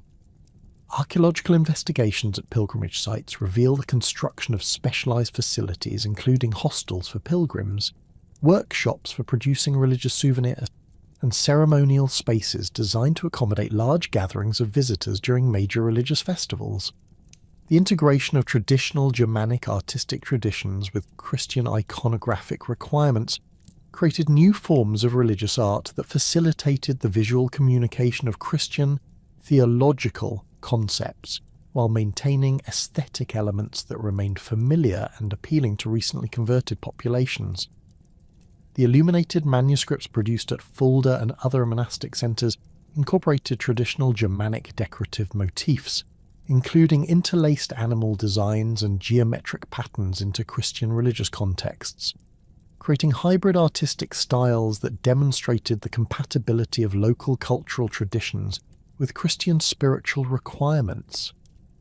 The production of religious artefacts, including crosses, chalices, and reliquaries, provided opportunities for local craftsmen to adapt traditional metalworking techniques to Christian ceremonial requirements while maintaining employment and social status during periods of cultural transformation. The establishment of Christian burial practices throughout former Thuringian territories involved the gradual transformation of traditional Germanic funeral customs rather than their complete replacement, creating new forms of mortuary ritual that combined Christian theological concepts with familiar ceremonial elements that provided psychological comfort for grieving families. The orientation of Christian burials toward the east replaced traditional Germanic burial directions, while maintaining the practice of grave good deposition in modified forms that reflected Christian beliefs about the afterlife and spiritual preparation. Archaeological evidence from Christian cemeteries reveals the systematic organization of burial areas with separate sections for clergy, nobility, and common population that reflected both Christian theological concepts and traditional Germanic social hierarchies. The development of Christian legal traditions within former Thuringian territories required the integration of traditional Germanic legal customs with Christian moral teachings and canonical law requirements that created new frameworks for social organization and dispute resolution. The establishment of ecclesiastical courts provided alternative venues for legal proceedings that emphasized reconciliation and spiritual guidance, rather than traditional Germanic approaches that focused on compensation and social status. The training of Christian clergy in legal procedures enabled them to serve as mediators and advisors in disputes that involved moral or spiritual issues, while maintaining respect for traditional legal customs that did not conflict with Christian theological requirements. The economic transformation accompanying Christianization involved the systematic reorganization of agricultural practices and craft production to support monastic communities and ecclesiastical institutions while maintaining productivity and employment for local populations. The introduction of new agricultural techniques by monastic communities, including improved crop rotation systems and livestock management practices, enhanced productivity while providing practical demonstrations of Christian spiritual benefits that supported conversion efforts. The establishment of monastic workshops for manuscript production, metalworking, and textile manufacture created new employment opportunities while training local craftsmen in techniques that combine traditional skills with Christian artistic requirements. The construction of churches throughout former Thuringian territories required the mobilization of substantial resources and skilled labour that demonstrated both the wealth of Christian institutions and the commitment of converted populations to their new religious obligations. The church at Hersfeld, begun around 769 AD, featured sophisticated stone construction techniques that incorporated both Frankish architectural traditions and local building materials, creating a structure that could serve both liturgical requirements and community assembly needs. The systematic positioning of churches at locations that had previously served as pagan cult sites facilitated the transfer of religious authority, while maintaining spiritual continuity that eased the psychological adjustment required for religious conversion. The development of Christian educational institutions created new opportunities for intellectual development and social advancement that attracted students from throughout Central Europe, while providing trained personnel for ecclesiastical and administrative positions. The school established at Fulda under Abbot Sturm developed sophisticated curricula that combined traditional monastic subjects with practical training in agriculture, medicine, and administrative techniques that proved valuable for both religious and secular careers. The systematic copying of manuscripts at monastic scriptoriums preserved classical and Christian texts, while training scribes and illuminators whose skills contributed to the broader cultural development of the region. The missionary strategies employed by Christian evangelists reflected sophisticated understanding of Germanic cultural psychology and the importance of demonstrating practical benefits that could compete effectively with traditional religious practices. The establishment of medical facilities at mission stations provided healing services that offered alternative explanations for illness and recovery while challenging the authority of traditional religious practitioners. The provision of agricultural advice and technical assistance demonstrated Christian spiritual power through practical improvements that enhance community prosperity while creating positive associations with Christian religious teachings. The transformation of traditional Germanic religious sites into Christian sacred spaces required careful attention to local spiritual traditions and community attachments that could either facilitate or obstruct religious conversion efforts. The conversion of the sacred grove at Büreberg into a Christian monastery preserved the spiritual significance of the location, while redirecting religious focus toward Christian theological concepts and liturgical practices.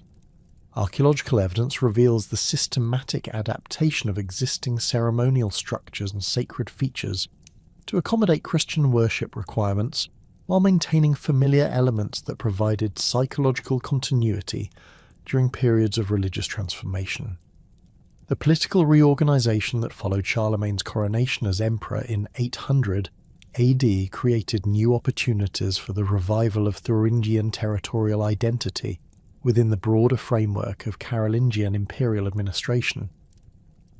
The systematic restructuring of Frankish administrative units during the early 9th century included the formal re-establishment of Thuringia as a distinct duchy, though one fundamentally different from the independent kingdom that had fallen to Frankish conquest nearly 3 centuries earlier. This new Thuringian duchy encompassed territories that corresponded roughly to the historic Thuringian heartland, extending from the Harz Mountains in the north to the Thuringian forest in the south, while incorporating additional lands along the Saale River that had been gradually settled by populations maintaining Thuringian cultural traditions. The appointment of Frankish nobles to govern the restored duchy reflected Carolingian policies that balanced administrative efficiency with political reliability, ensuring that territorial governors possessed both the military experience necessary to defend frontier regions and the administrative skills required for effective governance of complex multi-ethnic populations. The first Carolingian Duke of Thuringia, appointed around 805 AD, was drawn from the Frankish nobility that had served with distinction in Charlemagne's Saxon campaigns, bringing practical experience in frontier administration and military organisation that proved crucial for managing territories that remained vulnerable to Saxon raiding and Slavic pressure along the eastern borders. The administrative structure established for the Carolingian Duchy incorporated lessons learned from decades of Frankish governance in central Germany, creating hybrid institutions that combine traditional Frankish administrative methods with practical adaptations to local conditions and population characteristics. The ducal court at Erfurt functioned as both a military headquarters and an administrative centre, with specialised facilities for tax collection, judicial proceedings, and military recruitment that could serve the diverse needs of urban merchants, rural farmers, and frontier settlers. The construction of new administrative buildings during this period reveals sophisticated planning that accommodated both ceremonial requirements and practical administrative functions, with great halls designed for public assemblies alongside smaller chambers for confidential governmental business. The integration of existing Thuringian noble families into the Carolingian administrative hierarchy required careful management of competing loyalties and traditional rivalries that had persisted despite centuries of Frankish rule. Families that had successfully navigated the transition from independent kingdom to Frankish county now found new opportunities for advancement within the expanded administrative structure of the duchy, though always under the oversight of appointed Frankish officials who maintained ultimate authority. The archaeological evidence from noble residences during this period reveals the continued prosperity of Thuringian aristocratic families with substantial construction projects and luxury goods that demonstrate their successful adaptation to Carolingian political structures while maintaining distinct cultural identities. The military reorganisation that accompanied the establishment of the Carolingian Duchy transformed Thuringian military service from feudal obligations to systematic participation in imperial campaigns that extended far beyond the traditional boundaries of central German territories. Thuringian contingents served in Charlemagne's Italian expeditions, contributing specialised skills in siege warfare and mountain combat that had been developed through generations of frontier conflict with Saxon and Slavic peoples. The standardisation of weapons and equipment required for imperial service led to the establishment of new armories and weapons workshops throughout Thuringian territories, with production centres at Erfurt and Mühlhausen supplying not only local military needs, but also contributing to broader imperial military requirements. The participation of Thuringian forces in Carolingian military campaigns provided opportunities for territorial expansion and the acquisition of wealth that compensated for the loss of political independence, while creating new forms of regional identity based on military achievement and imperial service. Thuringian warriors distinguished themselves in the conquest of Avar territories along the Danube, where their experience in frontier warfare and siege operations proved particularly valuable for reducing fortified positions and establishing permanent Carolingian control over strategic river crossings.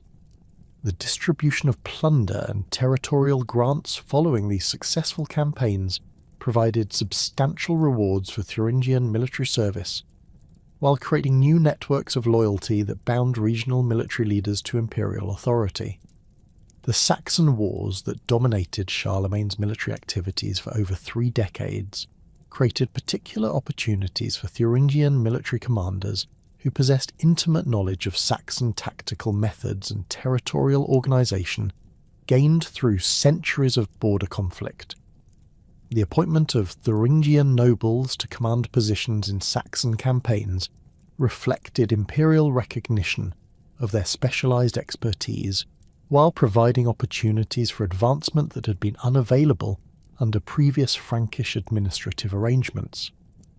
Archaeological evidence from military sites along the Saxon frontier reveals the systematic organisation of Thuringian military units, with standardised equipment and coordinated tactical arrangements that enabled effective cooperation with other imperial forces while maintaining distinct regional military traditions. The gradual transition from Frankish to Saxon ducal appointments during the latter half of the 9th century reflected changing imperial priorities and the practical requirements of governing territories that faced increasing pressure from Magyar raids and Slavic expansion along the eastern frontiers. The appointment of Saxon nobles to govern Thuringian territories created new administrative challenges while providing access to military resources and strategic expertise that proved crucial for frontier defence. The first Saxon Duke of Thuringia, appointed around 880 AD, brought extensive experience in eastern frontier warfare along with established relationships with Saxon military commanders who could provide additional support for territorial defence. The administrative methods employed by Saxon ducal appointees differed significantly from previous Frankish approaches, emphasising military efficiency and frontier security over the complex ceremonial and judicial procedures that had characterised earlier Carolingian governance. The simplification of administrative procedures enabled more rapid response to military threats, while reducing the bureaucratic overhead that had sometimes hindered effective governance during periods of crisis. Archaeological evidence from ducal residences during this period reveals the construction of more heavily fortified administrative centres with enhanced defensive capabilities and improved facilities for housing military garrisons that could respond quickly to external threats.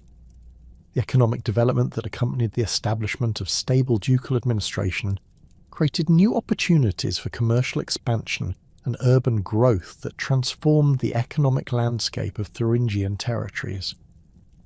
The positioning of major towns along established trade routes connecting northern and southern European markets enabled Thuringian merchants to participate in expanding commercial networks that linked Scandinavian amber sources with Mediterranean luxury goods.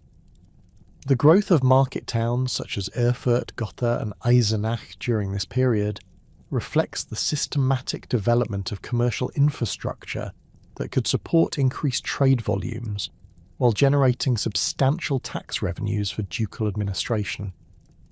The construction of new roads and bridges throughout Thuringian territories facilitated both military movement and commercial transport, creating integrated transportation networks that connected previously isolated rural areas with major commercial centres and administrative headquarters. The technical sophistication of these construction projects demonstrates the availability of skilled engineers and substantial labour forces that could undertake major infrastructure development while maintaining agricultural productivity and military preparedness. Archaeological investigations of bridge foundations and road surfaces reveal construction techniques that incorporated both Roman engineering principles and Germanic practical adaptations, creating durable infrastructure that could withstand both heavy commercial traffic and military use during periods of conflict. The development of specialised craft production centres throughout the duchy provided employment for skilled artisans while generating export commodities that contributed to regional prosperity and commercial expansion. The metalworking industries that had sustained Thuringian economic development since the early Germanic period continued to flourish under Carolingian administration, with workshops at Kachla and Ilmenau producing high-quality weapons, tools, and decorative objects that found markets throughout the empire. The integration of traditional Thuringian metallurgical techniques with new technologies and design elements learned through contact with other imperial territories created hybrid production methods that enhanced both quality and productivity while maintaining competitive advantages in specialised markets. The textile production that had characterised Thuringian economic activity since the migration period expanded significantly during the Carolingian period, with workshops producing both utilitarian fabrics for local consumption and luxury textiles for export to distant markets. The development of new dyeing techniques and decorative patterns created distinctive Thuringian textile styles that became sought after throughout the empire, while the systematic organisation of production enabled increased output that could meet growing demand from expanding urban populations. Archaeological evidence from textile production sites reveals the sophisticated organisation of manufacturing processes with specialised facilities for different stages of production and quality control measures that ensured consistent standards for commercial products. The agricultural intensification that supported urban growth and commercial expansion involved the systematic improvement of farming techniques and the expansion of cultivated areas into previously marginal lands. The introduction of new crop varieties and improved agricultural tools enhanced productivity while supporting larger populations and generating greater surplus for commercial activities. The construction of new mills and processing facilities enabled more efficient grain production and food preservation, while improved livestock management practices increased the availability of meat, dairy products, and raw materials for craft production. Archaeological surveys of rural areas reveal the systematic organisation of agricultural estates, with improved field systems and storage facilities that maximise productive capacity while providing secure food supplies during periods of military conflict or commercial disruption. The monastic communities that had been established during the Christianization period continued to play crucial roles in economic development through their systematic approaches to agriculture, craft production, and technological innovation. The monastery at Fulda functioned as both a religious centre and an economic hub, with extensive agricultural holdings that employed advanced farming techniques while supporting workshops that produced manuscripts, metalwork, and other specialised products. The systematic record-keeping maintained by monastic communities provided valuable information about agricultural productivity, population changes, and economic trends that assisted ducal administrators in planning taxation and resource allocation policies. The integration of Thuringian territories into broader Carolingian commercial networks created new opportunities for long-distance trade, while exposing local economies to external market fluctuations and competitive pressures. The amber trade routes that had connected Baltic sources with Mediterranean markets since the Roman period continued to function under Carolingian administration, though subject to new regulations and taxation systems that ensured imperial participation in commercial profits. The establishment of customs facilities and inspection stations along major trade routes enabled systematic collection of commercial taxes while providing security for merchant caravans that transported valuable goods across potentially dangerous frontier territories. The development of monetary systems within Thuringian territories reflected the gradual integration of local economies into broader imperial commercial networks that relied increasingly on standardized coinage for major transactions. The establishment of mints at major commercial centres enabled local production of silver coins that met imperial standards, while incorporating regional designs and symbols that maintained distinct Thuringian identity within the broader imperial monetary system. Archaeological evidence from commercial sites reveals the rapid adoption of Carolingian coinage, alongside the continuation of traditional barter systems for local transactions, indicating the gradual transformation of economic practices without complete disruption of established commercial relationships. The military obligations associated with ducal status required the systematic organisation of Thuringian military resources to provide specified numbers of trained warriors for imperial campaigns, while maintaining adequate forces for local defence and frontier security. The development of professional military units that could serve effectively alongside other imperial forces required standardized training, equipment, and tactical procedures that enabled coordinated operations across diverse terrain and against various enemy types. Archaeological evidence from military installations reveals the systematic organisation of training facilities and weapons storage areas that could support the complex logistical requirements of imperial military service while maintaining readiness for local defensive operations. The fortification networks established throughout Thuringian territories during this period created integrated defensive systems that could coordinate resistance against large-scale invasions while providing secure bases for offensive operations and commercial activities.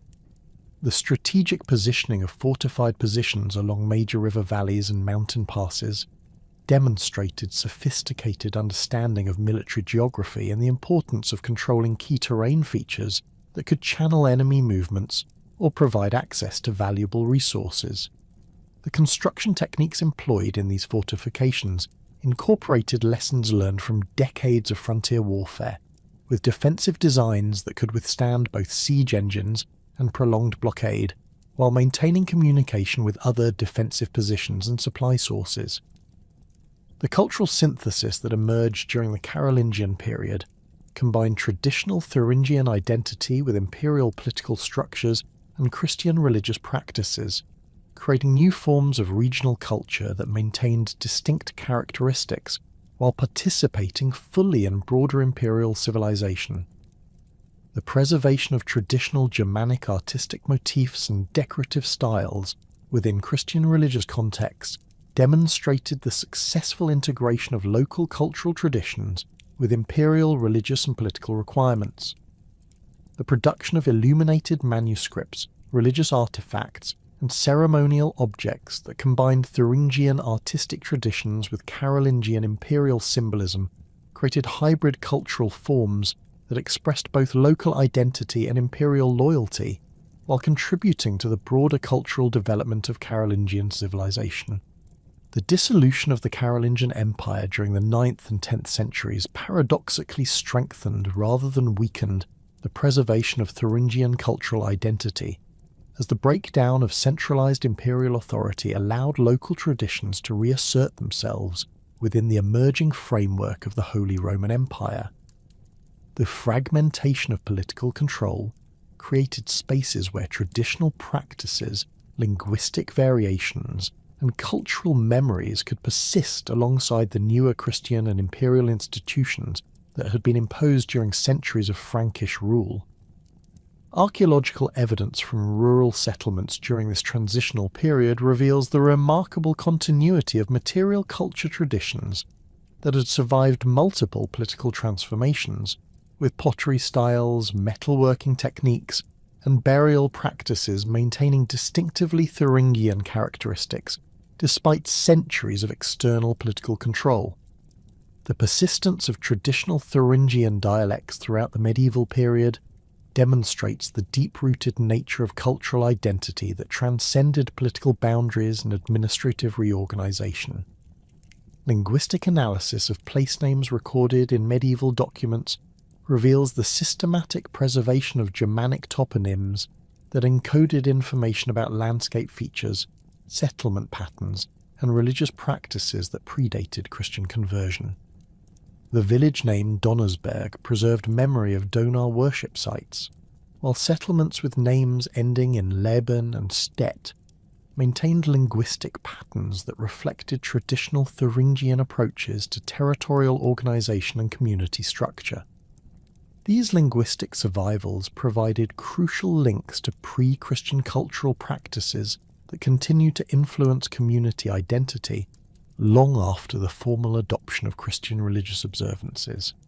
The archaeological investigation of rural cemeteries from the 10th through 12th centuries reveals the complex negotiation between Christian burial requirements and traditional Germanic mortuary practices that characterize the gradual transformation of Thuringian religious culture.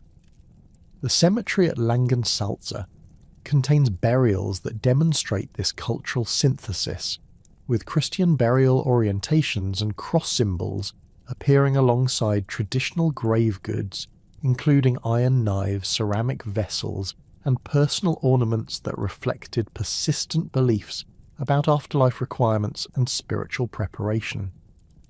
The careful arrangement of family burial plots according to traditional kinship patterns suggests the continuation of clan-based social organization within the framework of Christian parish structures, creating hybrid community institutions that combined Germanic and Christian organizational principles. The preservation of traditional craft production techniques provided another crucial mechanism for maintaining Thuringian cultural identity across political transformations. The metalworking workshops at Suhl continued producing distinctive Thuringian weapon types and decorative objects using techniques that had been developed during the Independent Kingdom period, with master craftsmen passing specialised knowledge through apprenticeship systems that maintained technical traditions alongside cultural memory. The characteristic Thuringian approach to pattern welding in sword manufacture, featuring distinctive herringbone designs created through specific forge welding techniques, remained identifiable in weapons produced centuries after the kingdom's conquest, demonstrating the persistence of technical knowledge that carried cultural significance beyond mere practical application. The textile production traditions that had characterized Thuringian economic activity since the migration period continued to flourish throughout the medieval period, with distinctive weaving patterns and decorative motifs that maintained regional identity while adapting to changing fashion trends and market demands. The characteristic Thuringian approach to wool processing, involving specific techniques for cleaning, carding, and spinning that produced textiles with distinctive texture and durability, remained concentrated in traditional production centres where knowledge was preserved through family workshops and guild organisations. Archaeological analysis of textile remains from medieval contexts reveals the continuation of traditional dyeing techniques using local plant materials that created distinctive colour palettes associated with Thuringian regional identity. The incorporation of traditional Germanic heroic legends into medieval literary traditions provided crucial mechanisms for preserving cultural memory and historical consciousness that transcended the political transformations that had eliminated Thuringian political independence. The Nibelungenlied and related Germanic epic traditions preserved memory of Thuringian royal courts and warrior culture, with specific references to historical figures and events that maintained connection to pre-Christian cultural traditions. The character of Hermanfrid appears in various forms throughout medieval Germanic literature, transformed from historical king into legendary hero, whose exploits embodied traditional Germanic values and cultural ideals that remained relevant for medieval audiences despite centuries of Christian influence and political change. The systematic incorporation of Thuringian historical figures into the broader Germanic legendary cycles demonstrates the cultural significance attached to preserving memory of the Independent Kingdom period. The legendary treatment of Queen Amalaberga, Hermanfrid's Ostrogothic wife, in medieval Romance literature transformed her from historical figure into archetypal Germanic queen whose wisdom, beauty, and tragic fate embodied cultural values associated with feminine honour and royal dignity. These literary transformations preserved essential elements of Thuringian court culture and political organisation, while adapting historical memory to contemporary literary conventions and moral frameworks that made ancient traditions accessible to medieval audiences.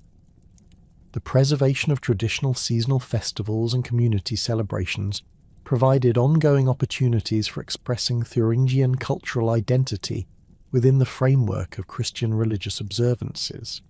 Archaeological evidence from medieval settlement sites reveals the continued use of traditional assembly areas and ceremonial spaces for community gatherings that combined Christian liturgical requirements with customary practices that maintained connection to pre-Christian cultural traditions. The transformation of traditional harvest festivals into Christian celebrations of Michaelmas preserved essential elements of community organisation and cultural expression while redirecting religious focus toward Christian theological concepts and liturgical practices.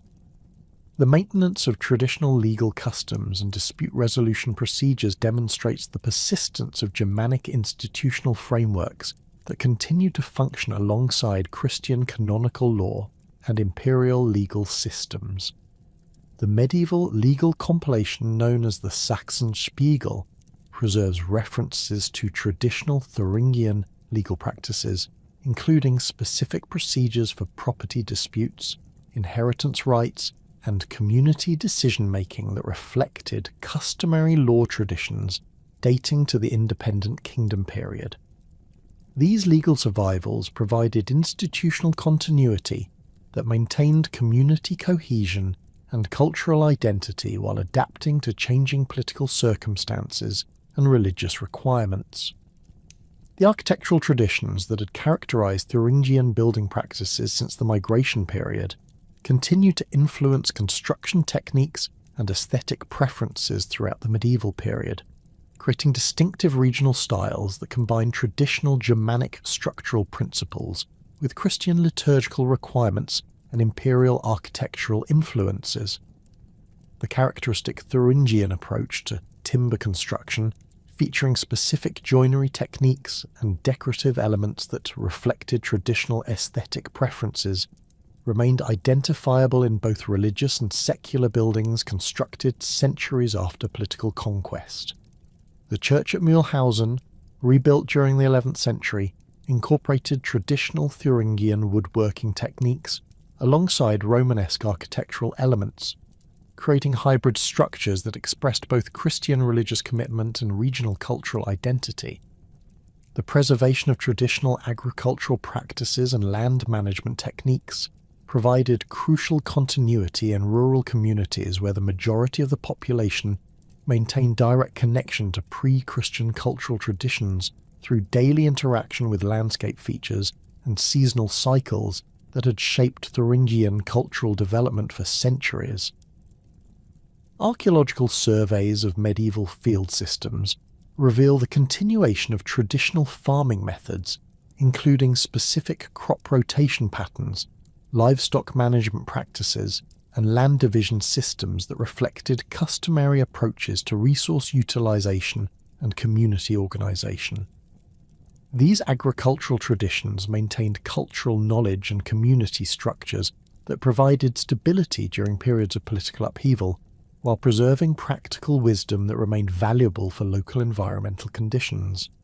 The development of pilgrimage sites associated with traditional Thuringian sacred locations demonstrates the successful transformation of pre-Christian religious geography into Christian spiritual landscape while maintaining connection to ancient cultural traditions. The shrine established at the former sacred grove near Mühlhausen became a regional pilgrimage destination that attracted visitors from throughout central Germany, generating revenues for local communities while providing opportunities for cultural exchange and identity expression. Archaeological investigations at pilgrimage sites reveal the systematic adaptation of traditional sacred spaces to accommodate Christian worship requirements while preserving landscape features and spatial arrangements that maintained connection to pre-Christian spiritual traditions. The manuscript production centres established at medieval monasteries throughout former Thuringian territories played crucial roles in preserving both Christian religious texts and secular literary works that maintained connection to traditional Germanic cultural traditions. The scriptorium at Fulda produced copies of both religious works and secular texts, including historical chronicles, legal compilations, and literary works that preserved memory of Thuringian cultural achievements and historical significance. The systematic copying and preservation of these texts ensured the survival of cultural knowledge and historical memory that might otherwise have been lost during periods of political instability and cultural transformation. The artistic traditions that had characterized Thuringian decorative art since the migration period continue to influence medieval artistic production, with traditional motifs and technical approaches appearing in religious artifacts, architectural decoration, and luxury goods produced for both local consumption and distant markets. The characteristic Thuringian approach to animal-style ornamentation, featuring specific stylistic elements and compositional arrangements that reflected traditional aesthetic preferences, remained identifiable in metalwork, manuscript illumination, and architectural sculpture produced throughout the medieval period. These artistic continuities provided visual expressions of cultural identity that maintained connection to historical traditions while adapting to changing religious and political circumstances. The commercial networks that had connected Thuringian territories to broader European markets since the Roman period continued to function throughout the medieval period, with traditional trade routes and commercial relationships that preserved economic connections and cultural exchanges that had sustained Thuringian prosperity for centuries. The amber trade routes that had brought Baltic amber through Thuringian territories to Mediterranean markets continued to operate under medieval political arrangements, with local merchants maintaining specialised knowledge and commercial relationships that reflected traditional approaches to long-distance trade and cultural exchange. These commercial continuities provided economic stability and cultural connections that supported the preservation of regional identity while facilitating adaptation to changing political and religious circumstances. The guild organisations that developed in medieval Thuringian towns provided institutional frameworks for preserving traditional craft knowledge while adapting production techniques to changing market demands and technological innovations. The metalworkers' guilds at Suhl and Schmalkalden maintained traditional apprenticeship systems that preserved specialised knowledge of Thuringian metallurgical techniques while incorporating new technologies and design elements that enhance competitive advantages in expanding markets. These guild structures provided social organisation and cultural continuity that maintained community identity while facilitating economic adaptation and technological development. The integration of traditional Thuringian cultural elements into broader Germanic cultural traditions demonstrates the lasting significance of Thuringian contributions to medieval European civilization.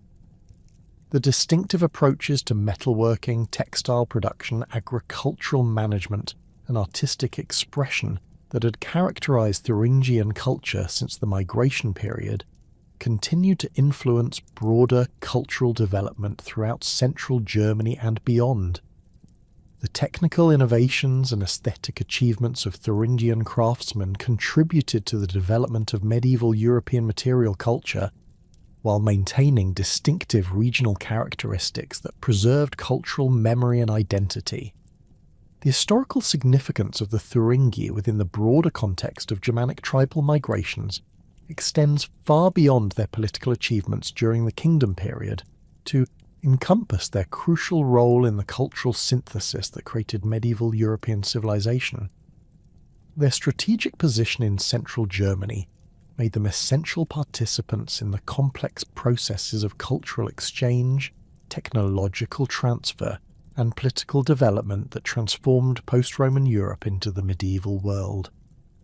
The preservation of traditional cultural practices alongside adaptation to Christian religious requirements and imperial political structures demonstrates the sophisticated approaches to cultural change that enabled Germanic peoples to maintain identity while participating in broader civilizational developments.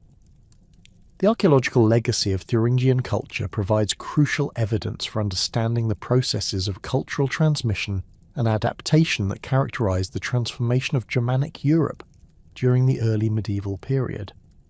The material remains recovered from Thuringian sites reveal the sophisticated technological achievements, artistic innovations, and social organizations that contributed to the development of medieval European civilization, while maintaining distinctive regional characteristics that enriched the broader cultural synthesis.